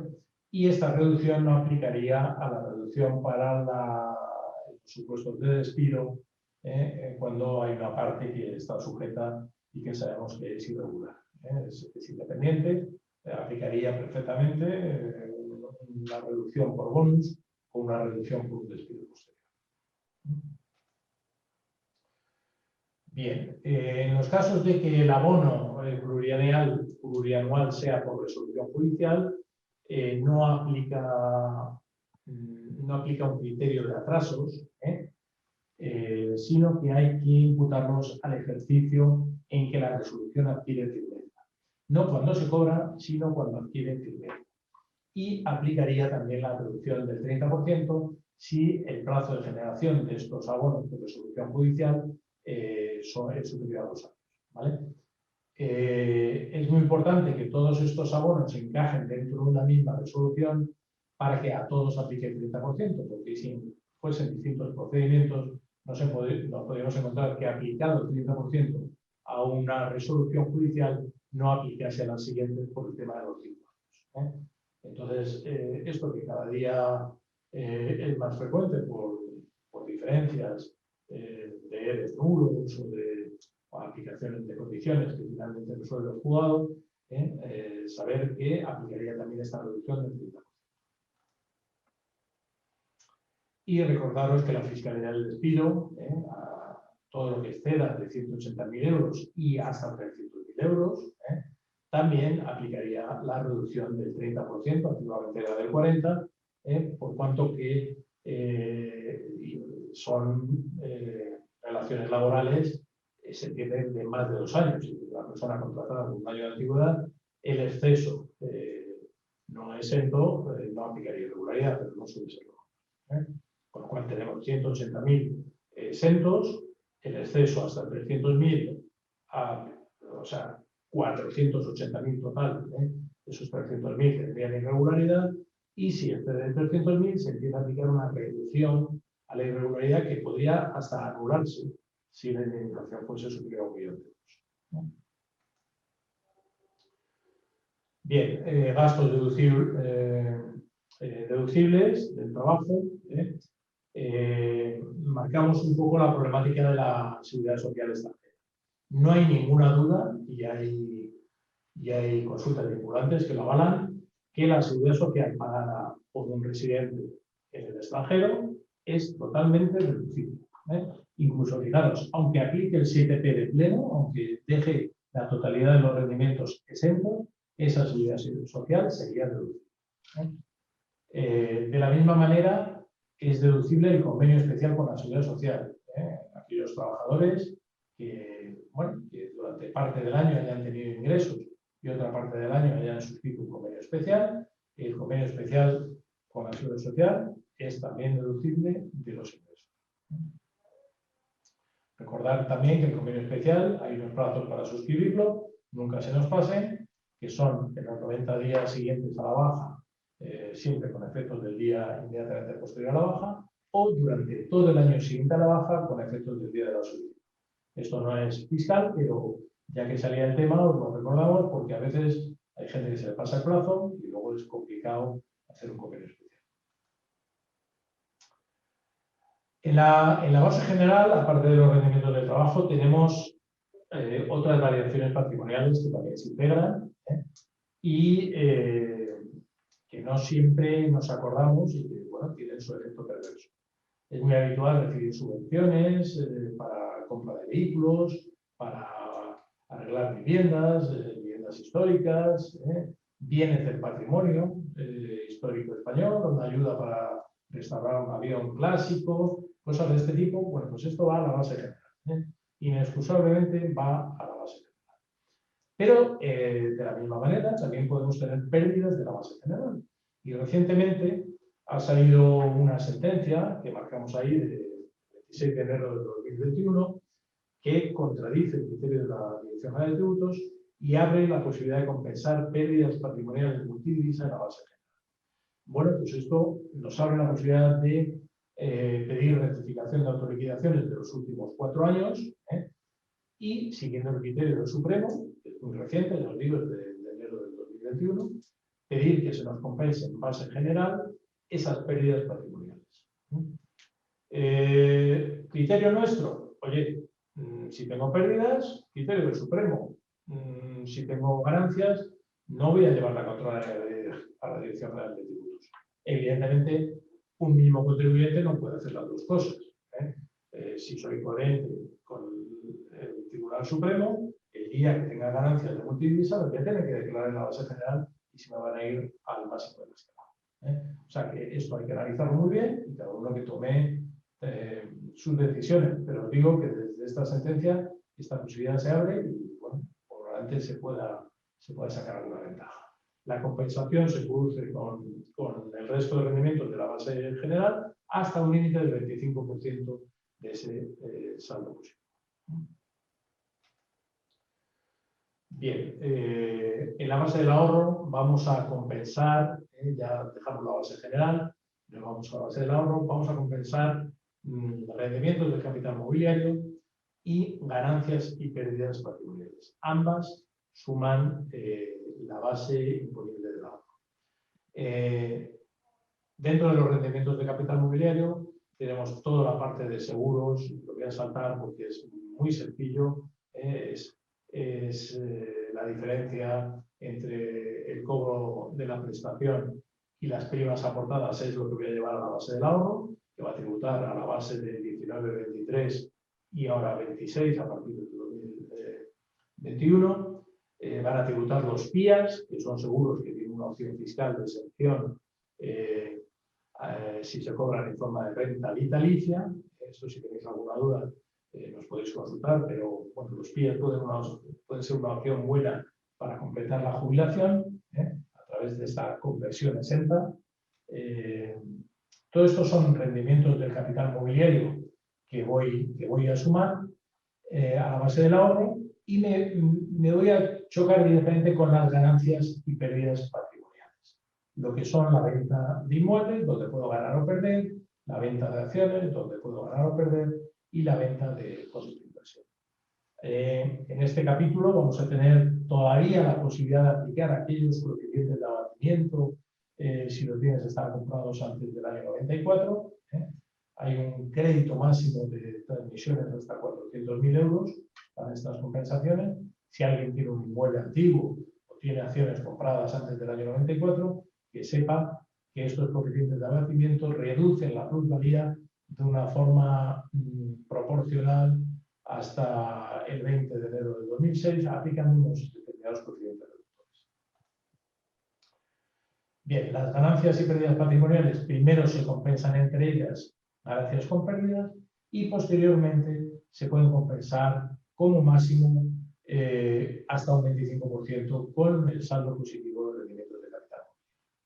De la misma manera, si hubiese pérdidas de rendimientos de capital mobiliario, también se podrían compensar hasta un 25% con ganancias patrimoniales. No suele haber pérdidas en rendimientos de capital mobiliario, salvo en determinados productos que, por sus condiciones de emisión, puedan generar pérdidas, bonos convertibles, alguna cosa de estas, o en el supuesto de seguros unit link, que sabéis que invierten en carteras de fondos, pero que por la naturaleza del seguro, en el caso de que el rendimiento sea negativo, sería un rendimiento de capital mobiliario negativo. Las reglas de compensación, ya os digo que son complejas. Primero se compensan entre ellos, cada subgrupo, y los excesos, negativos o positivos, se compensan con el otro grupo hasta un máximo de un 25%, y lo que no se pueda compensar tienes 4 años para compensar. Y siempre con la misma regla. Primero lo del año, compensaciones estancas entre capital mobiliario y pérdidas patrimoniales. Lo que quede negativo siempre con el saldo positivo del resto y hasta un límite del 25%, y lo que ya no se pueda compensar, a compensar en los próximos 4 años. Importante esta exención. Andrés, perdóname un momentito porque hay mucha inquietud con el tema de las pérdidas patrimoniales de la hipoteca multidivisa y quizá sea bueno que lo menciones aquí en pérdidas patrimoniales. Muy bien, pues mirad, imaginamos que tenemos unas pérdidas patrimoniales de multidivisa, ¿vale? Habría que compensarlas aquí como variación patrimonial negativa, primero con rendimientos positivos.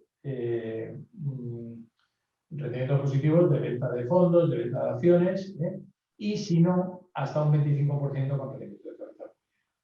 Nos pregunta, perdona, si nos teniendo pregunta... pérdidas, como puede ser el caso, tendría 4 años para compensarla.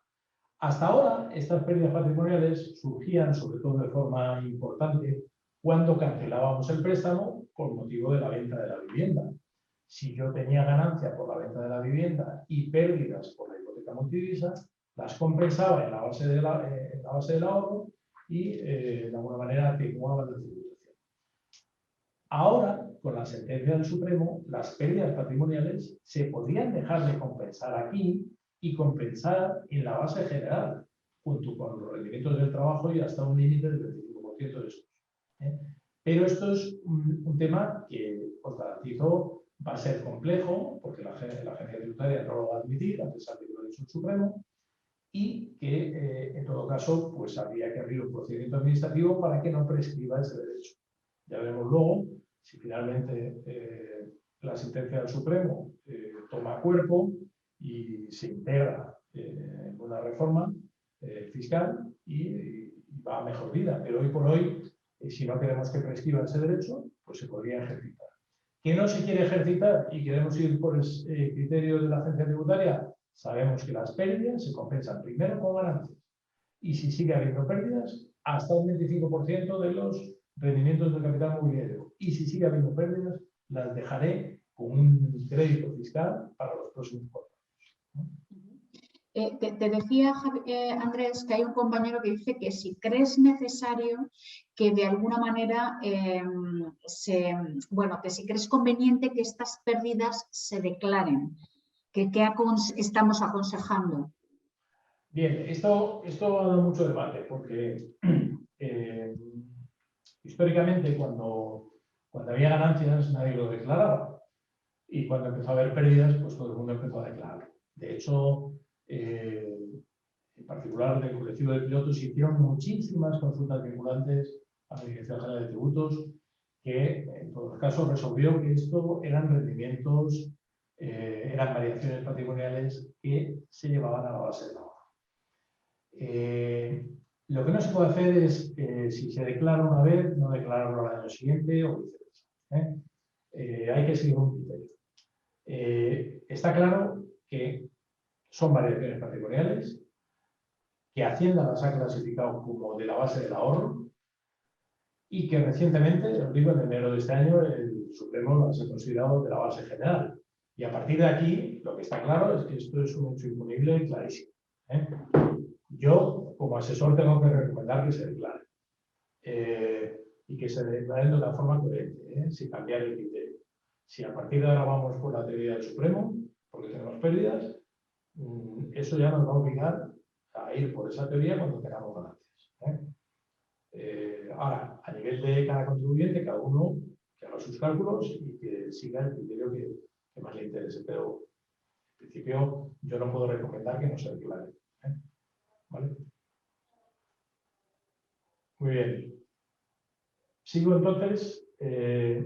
Os iba a decir que dentro de las ganancias patrimoniales es muy importante la exención de tributación de los mayores de 65 años. Para dos temas, que es para cualquier ganancia cuyo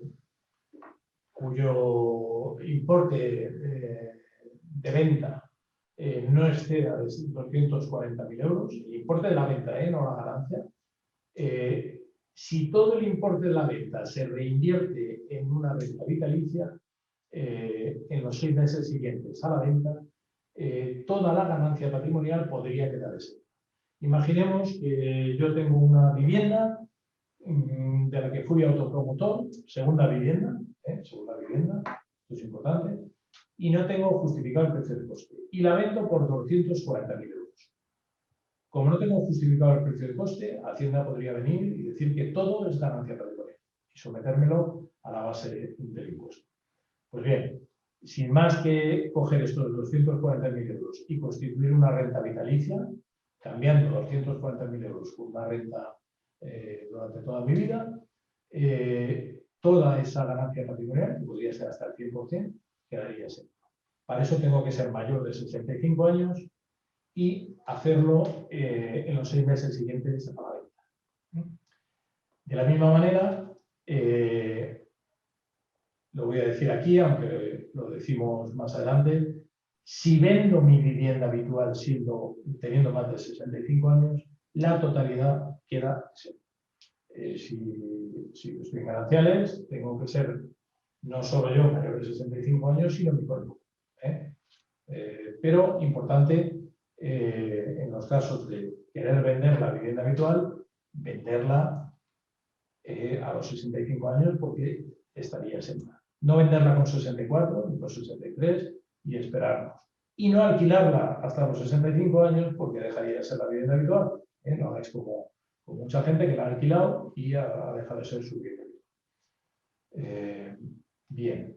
Emprendimientos de capital inmobiliario, que sería otro punto. Recordar que son los alquileres, que es importantísimo imputar, declarar los alquileres, porque perderíamos, sobre todo, una deducción que es importante, que es la reducción del 60% cuando el alquiler se destina a vivienda.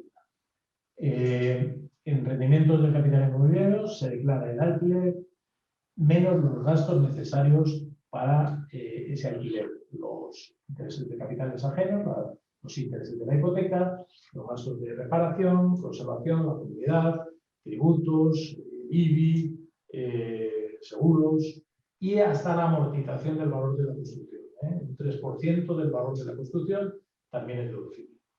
Se determina el rendimiento neto de todo esto y se le aplica un 60% de reducción. Un 60% de reducción, con lo cual la tributación baja tremendamente cuando estamos hablando de vivienda. Esto no aplica a locales comerciales y demás. Si no lo declaramos y Hacienda nos pilla, que cada vez está todo más controlado, no solo nos mete una sanción, sino que perdemos el derecho de la reducción del 60%. Por lo cual yo creo que es un tema que merece la pena tenerlo en cuenta y declararlos a pleno. Bien. Andrés, una inquietud que tiene bastante gente, las personas que tienen pisos alquilados y que por motivo de la pandemia, durante 2 meses, vamos a poner por caso, los inquilinos no les pagaron el alquiler y durante 3 meses les pagaron solo la mitad. Bueno, pues quieren saber cómo quedaría esto. Entiende que los ingresos de renta inmobiliaria, bueno, que declaré el piso, o sea, ¿cómo queda? Lo ponemos a disposición, creo que ya lo has mencionado antes en la ESA, pero recuérdaselo, por favor. Yo aquí distinguiría dos situaciones. Que el inquilino no ha pagado unilateralmente y yo solo estoy reclamando, por lo cual yo no renuncio a mi derecho de cobro, o en aquellos supuestos en los que yo he hecho un descuento sin perjuicio de que luego lo recupere en el futuro.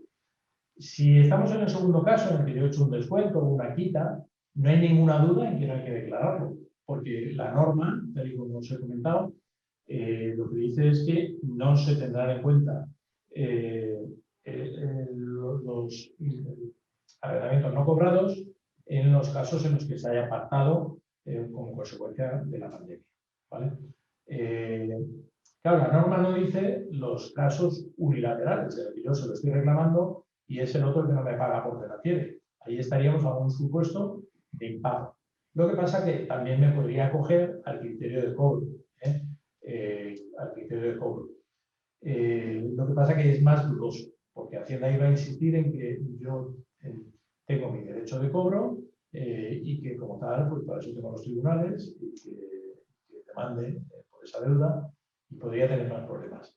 ¿Esto que nos lleva? A que de alguna manera pues hay que intentar llegar a acuerdos o intentar justificar la demora por un acuerdo. Eso sería lo más recomendable. Pero bueno, a una mala siempre podemos defender bueno, que como lo voy a recuperar al año siguiente, pues voy por un criterio de cobro y declaro exclusivamente lo cobrado, para que no exista discriminación con los otros casos. Pero ya os digo que no hay ninguna duda de que si está pactado, se deja de declarar. ¿Vale? Bien, deciros también que hay otros ingresos que van a la base imponible, que como son bueno, pues, las imputaciones de renta, el caso de sociedades civiles, comunidades de bienes y otras ganancias derivadas de la propiedad intelectual, derechos de autor, asistencia técnica, arrendamiento de muebles, que va a la base general, pero son otros conceptos ya menos habituales. Y también rendimientos de actividades económicas. Aquellos que tengáis una actividad económica, que además de pilotos, pues no sé, seáis abogados y ejercéis, sabéis que tenéis que declarar esos rendimientos de actividades económicas también dentro de la base general.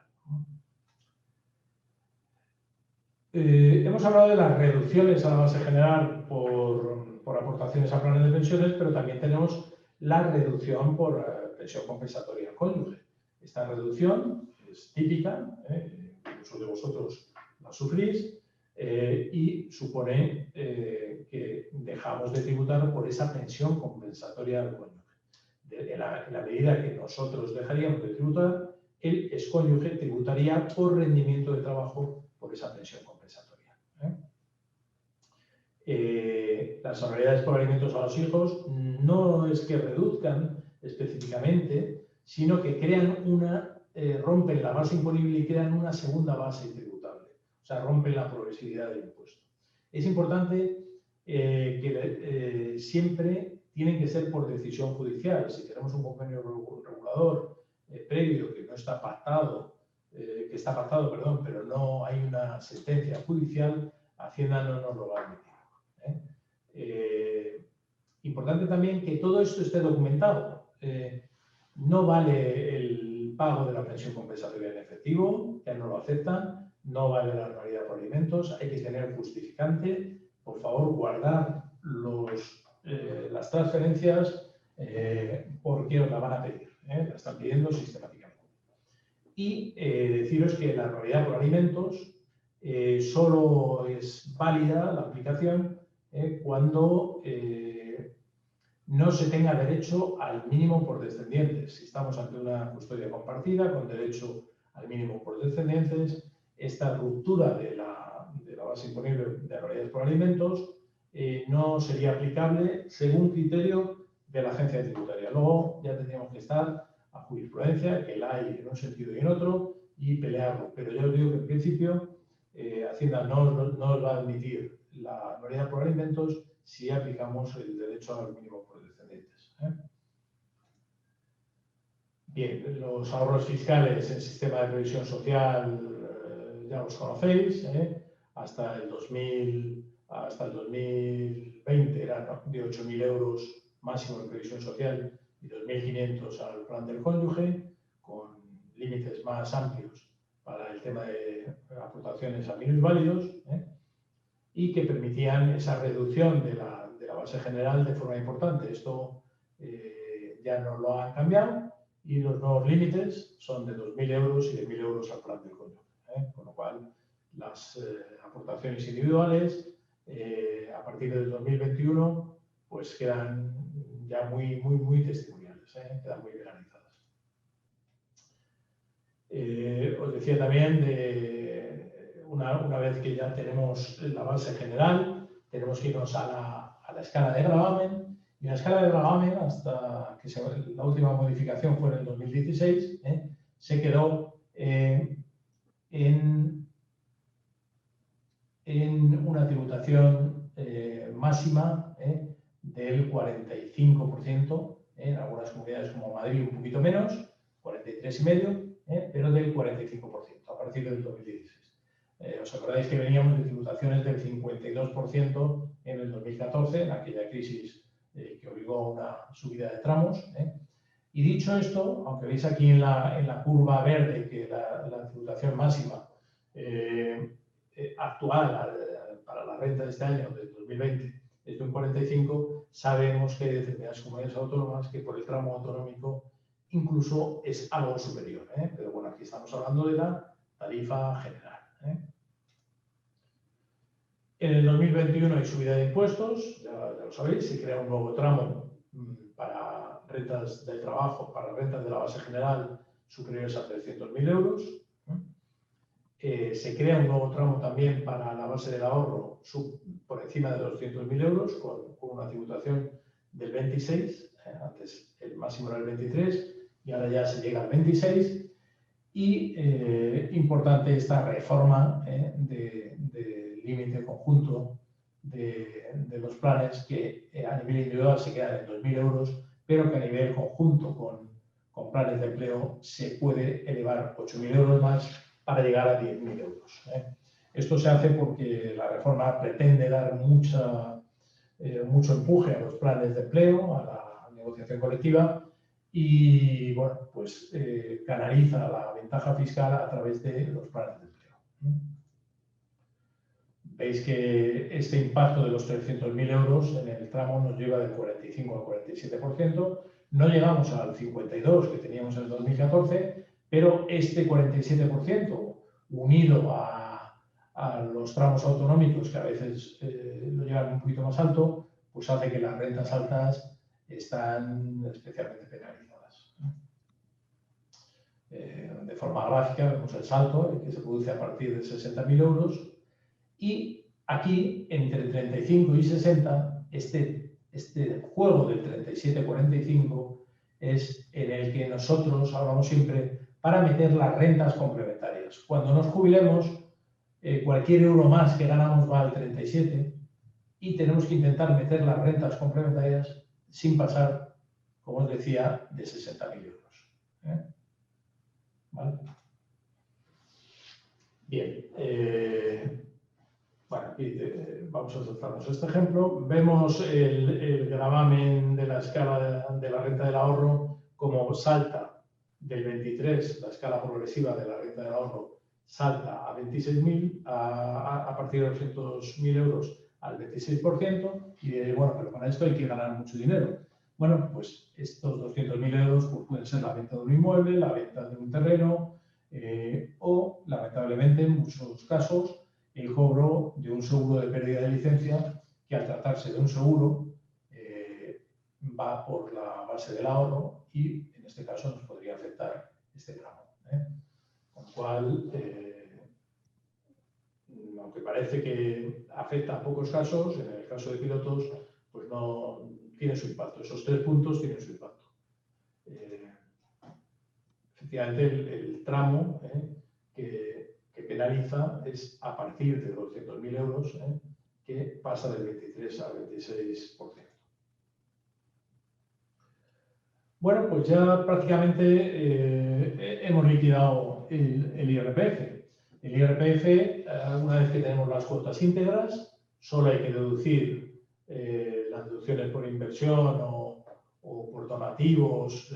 Vosotros tenéis ONGs, fundaciones que deducen la cuota íntegra. En muchos casos todavía tenéis deducción por vivienda, que sabéis que está topada hasta un máximo de 9.015 euros. Podemos tener deducciones autonómicas, que en cada caso habrá que ver pues por ayudas escolares o por... Andrés, perdóname un momentito. Justo aquí hay un compañero que dice precisamente que dónde deberían aplicar las deducciones por donativos de, por ejemplo, la Fundación Solidaria de Pilotos, etcétera, para que lo pongas como ejemplo justo ahora que lo estás explicando. Pues como veis en este esquema, tenemos las cuotas, cuota íntegra, que es el resultado de aplicar a las bases imponibles el tipo de gravamen, ¿vale? Aquí ya empiezan a actuar las desgravaciones por vivienda, por inversiones en empresas de nueva creación y por donativos. Veis aquí que tenemos donativos. pues estas deducciones por donativos son un porcentaje de la donación, ¿vale?, en función del tipo de ONG, y ese porcentaje se deduce con unos límites que luego establece la ley sobre la cuota, pero bueno, se deduce aquí, se deduce en esta parte, hasta llegar a la cuota líquida, ¿vale? De cuota íntegra, menos deducciones, cuota líquida. A la cuota líquida le quitaríamos ya otras deducciones por doble imposición internacional, en el caso de que se hayan pagado impuestos fuera, compensaciones fiscales, esa que os decíamos de seguros. Esto es más residual. Tenemos la cuota de la autoliquidación, pero ahí que como hemos pagado ya retenciones y bastantes, pagos a cuenta, se descuentan y sale la cuota diferencial.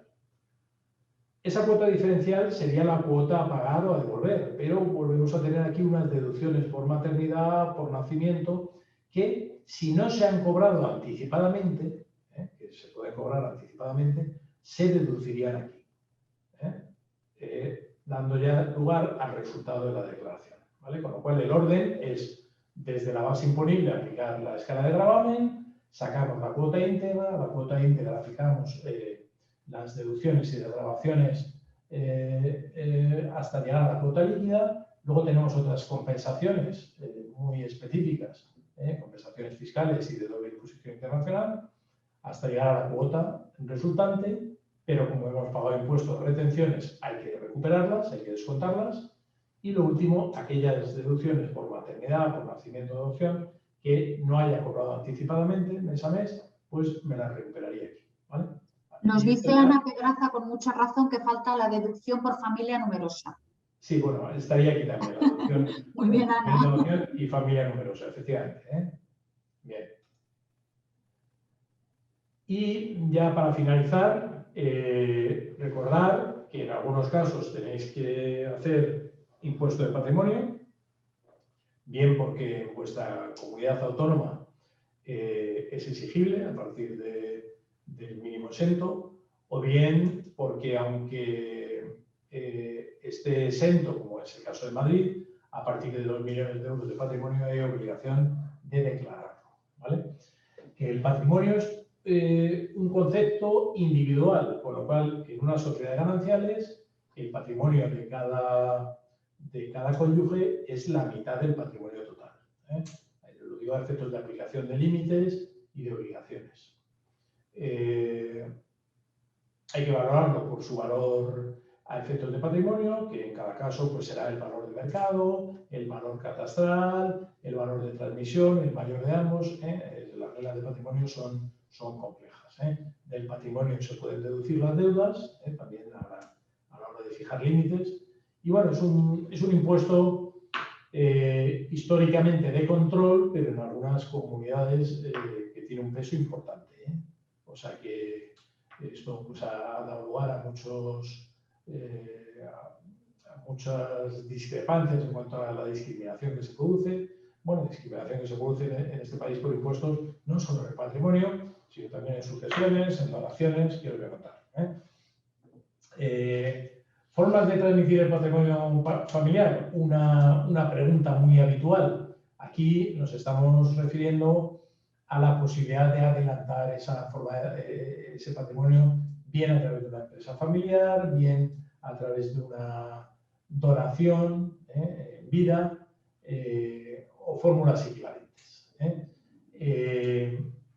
Recomendamos que en el caso de donaciones se tenga en cuenta la plusvalía latente, porque si bien la donación puede estar bonificada para el donatario, en algunas comunidades autónomas, la transmisión está grabada en IRPF como cualquier venta.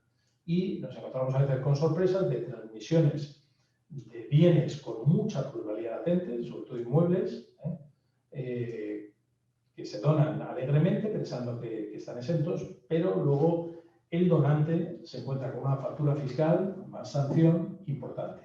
Con lo cual, mucho ojo a este tema de las donaciones. Evidentemente, la donación en dinero no da ningún problema, porque el dinero es dinero, se escritura y si hay bonificación, pues se aplica. Otras fórmulas puede ser utilizar fórmulas como préstamos familiares sin intereses, que también se utilizan y que son perfectamente legales y que el día de mañana ese préstamo se integrará en el caudal hereditario como una deuda con dicho caudal por parte del prestatario. Hay fórmulas para transmitir este patrimonio, adelantar patrimonio a determinados herederos a través de la fórmula del préstamo y diferir, digamos, el efecto fiscal a la futura sucesión, que cuanto más tarde llegue, mejor. De ahí que os hablemos aquí de fórmulas como donación, préstamo familiar, que hay que barajarlas. La exención en transmisiones para mayores de 65 años, que ya hemos hablado de ella, tanto en la vivienda habitual, que está plenamente exenta, o la posibilidad de dejarla exenta si se reinvierte en una renta el importe de la transmisión, en este caso limitado a 240.000 euros, ya lo hemos hablado antes, pero que si estamos hablando de un inmueble de dos cónyuges, inmueble que no sea vivienda habitual, o de un fondo de inversión de dos cónyuges, esos 240.000 euros podrían multiplicarse por 2 de cara a la exención. También el tema de los bienes que forman parte de la herencia y los bienes ajenos a la herencia. Es muy importante saber que los seguros, aunque liquidan por sucesiones, no forman parte de la herencia, los cobra el beneficiario. Y no forman parte de la herencia ni están afectos a legítimas ni demás. De la misma manera que los planes de pensiones siempre serán rendimiento de capital, rendimiento del trabajo para el beneficiario, siempre, sea en el caso de supervivencia o en el caso de fallecimiento. Ni planes de pensiones, que siempre son rendimiento de trabajo, ni seguros, que si bien tributan por la escala de sucesiones, ninguno de los dos supuestos forma parte de la herencia y siempre los cobrará el beneficiario.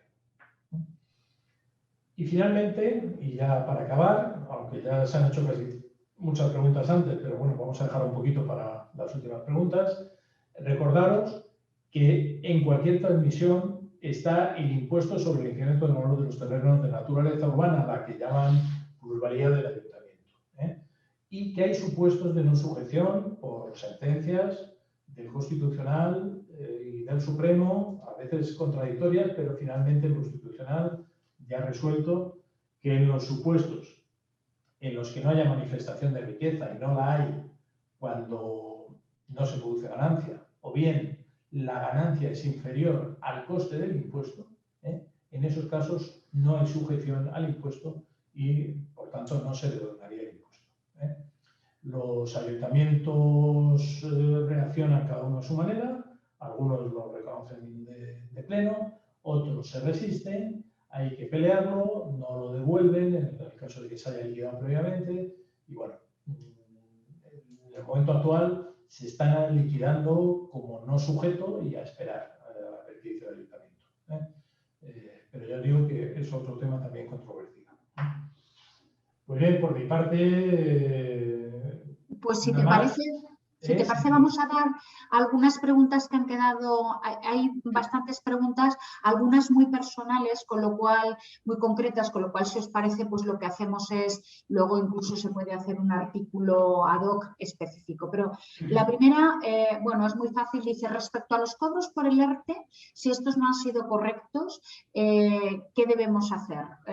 Pues hay malas noticias, Javier, creo, porque aunque no lo hayas cobrado correctamente y de alguna forma bueno, pues en los datos fiscales va a aparecer la cantidad correcta aunque no lo hayas cobrado, con lo cual tienes que tributar en este ejercicio por esa cantidad que no has cobrado, pero que realmente se ha devengado en este ejercicio fiscal. ¿No, Andrés?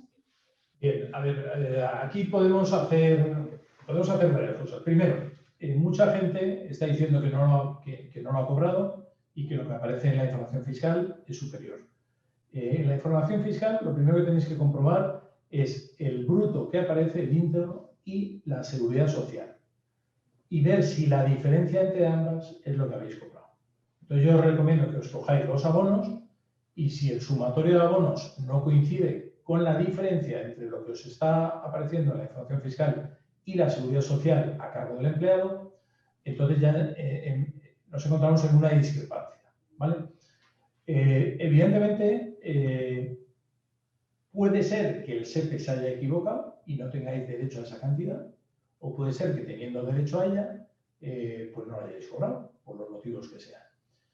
Yo creo que, y es el criterio que vamos a seguir, si se puede justificar que no se ha cobrado, y eso se puede justificar con todos y cada uno de los abonos recibidos, obviamente mandando un escrito a Hacienda explicando que hay una discrepancia en los datos fiscales con respecto a lo realmente cobrado, se podría defender que solo se declara lo cobrado. Ahora bien, Hacienda te puede decir lo contrario. Es, oiga, usted va a cobrar unos atrasos y cuando los cobre, entonces me va a tener que hacer una complementaria. Bueno, pues lo haré, pero hoy por hoy no lo he cobrado. Y como no lo he cobrado, yo declaro lo que he cobrado. ¿Que no queréis el día de mañana hacer una complementaria? Si tenéis el derecho a eso, pues declaráis los datos fiscales y a esperar. Si finalmente no os pagasen la diferencia porque fuese un error, entonces tendréis que hacer una complementaria a la baja, dejando de declarar lo que habéis declarado en exceso. Pero en cada caso va a ser un poquito especial.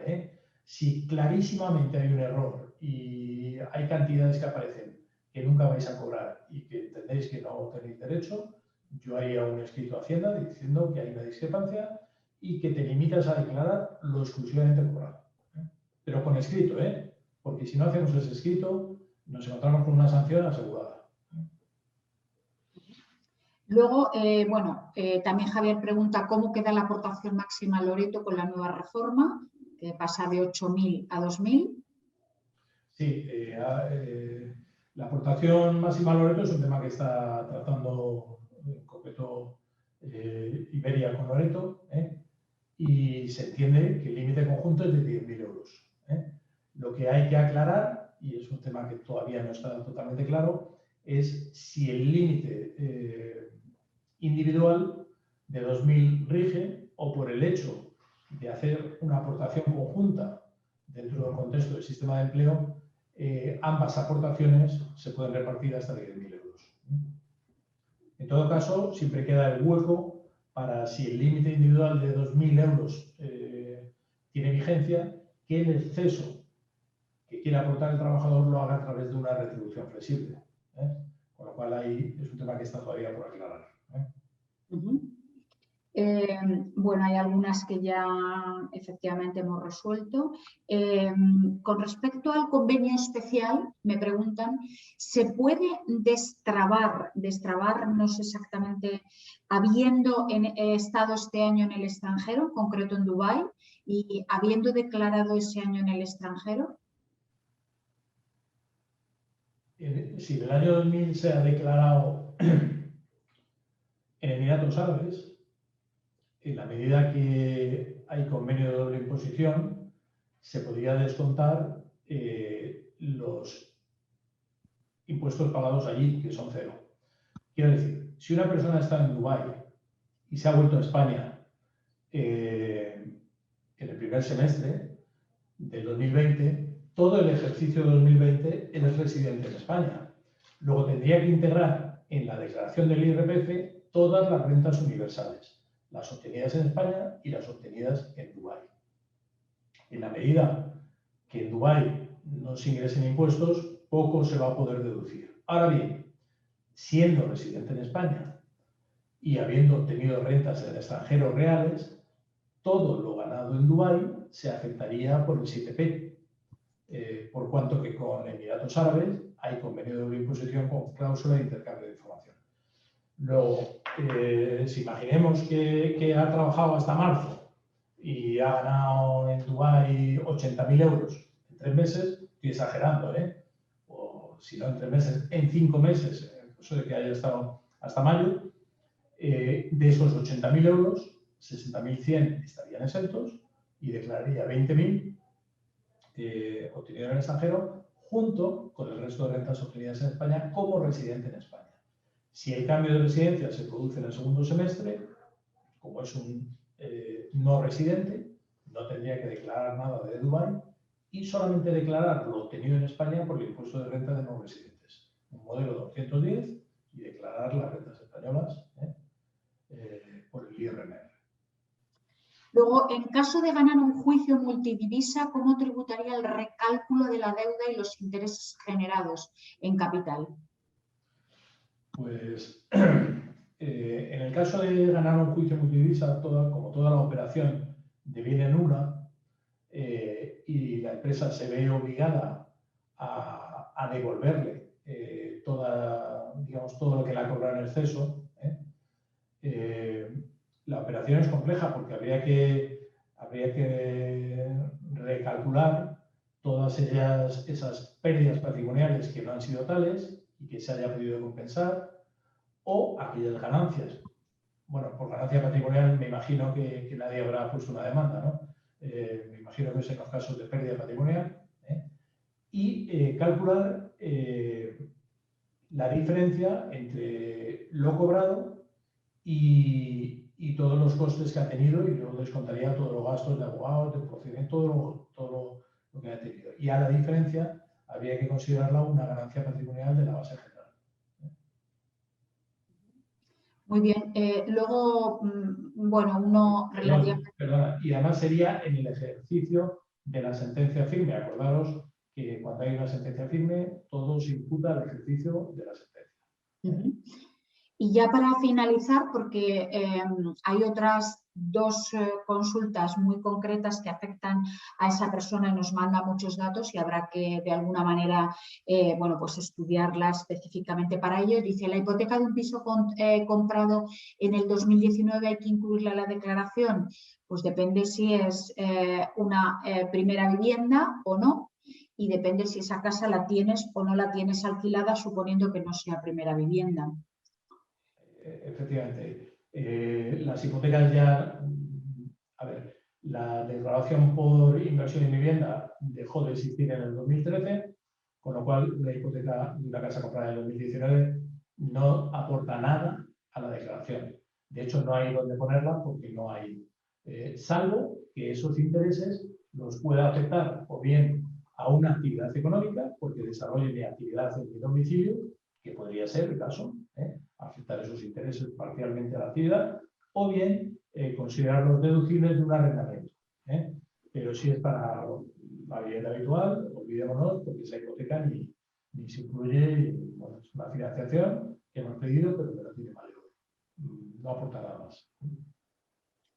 Muy bien, pues yo creo que de momento están contestadas todas las preguntas que son susceptibles de contestarse en este foro, y hay algunas otras que son un poquito ya más complejas y de casos muy particulares que se trabajarán ad hoc o se hará un artículo específico para ellos, ¿vale?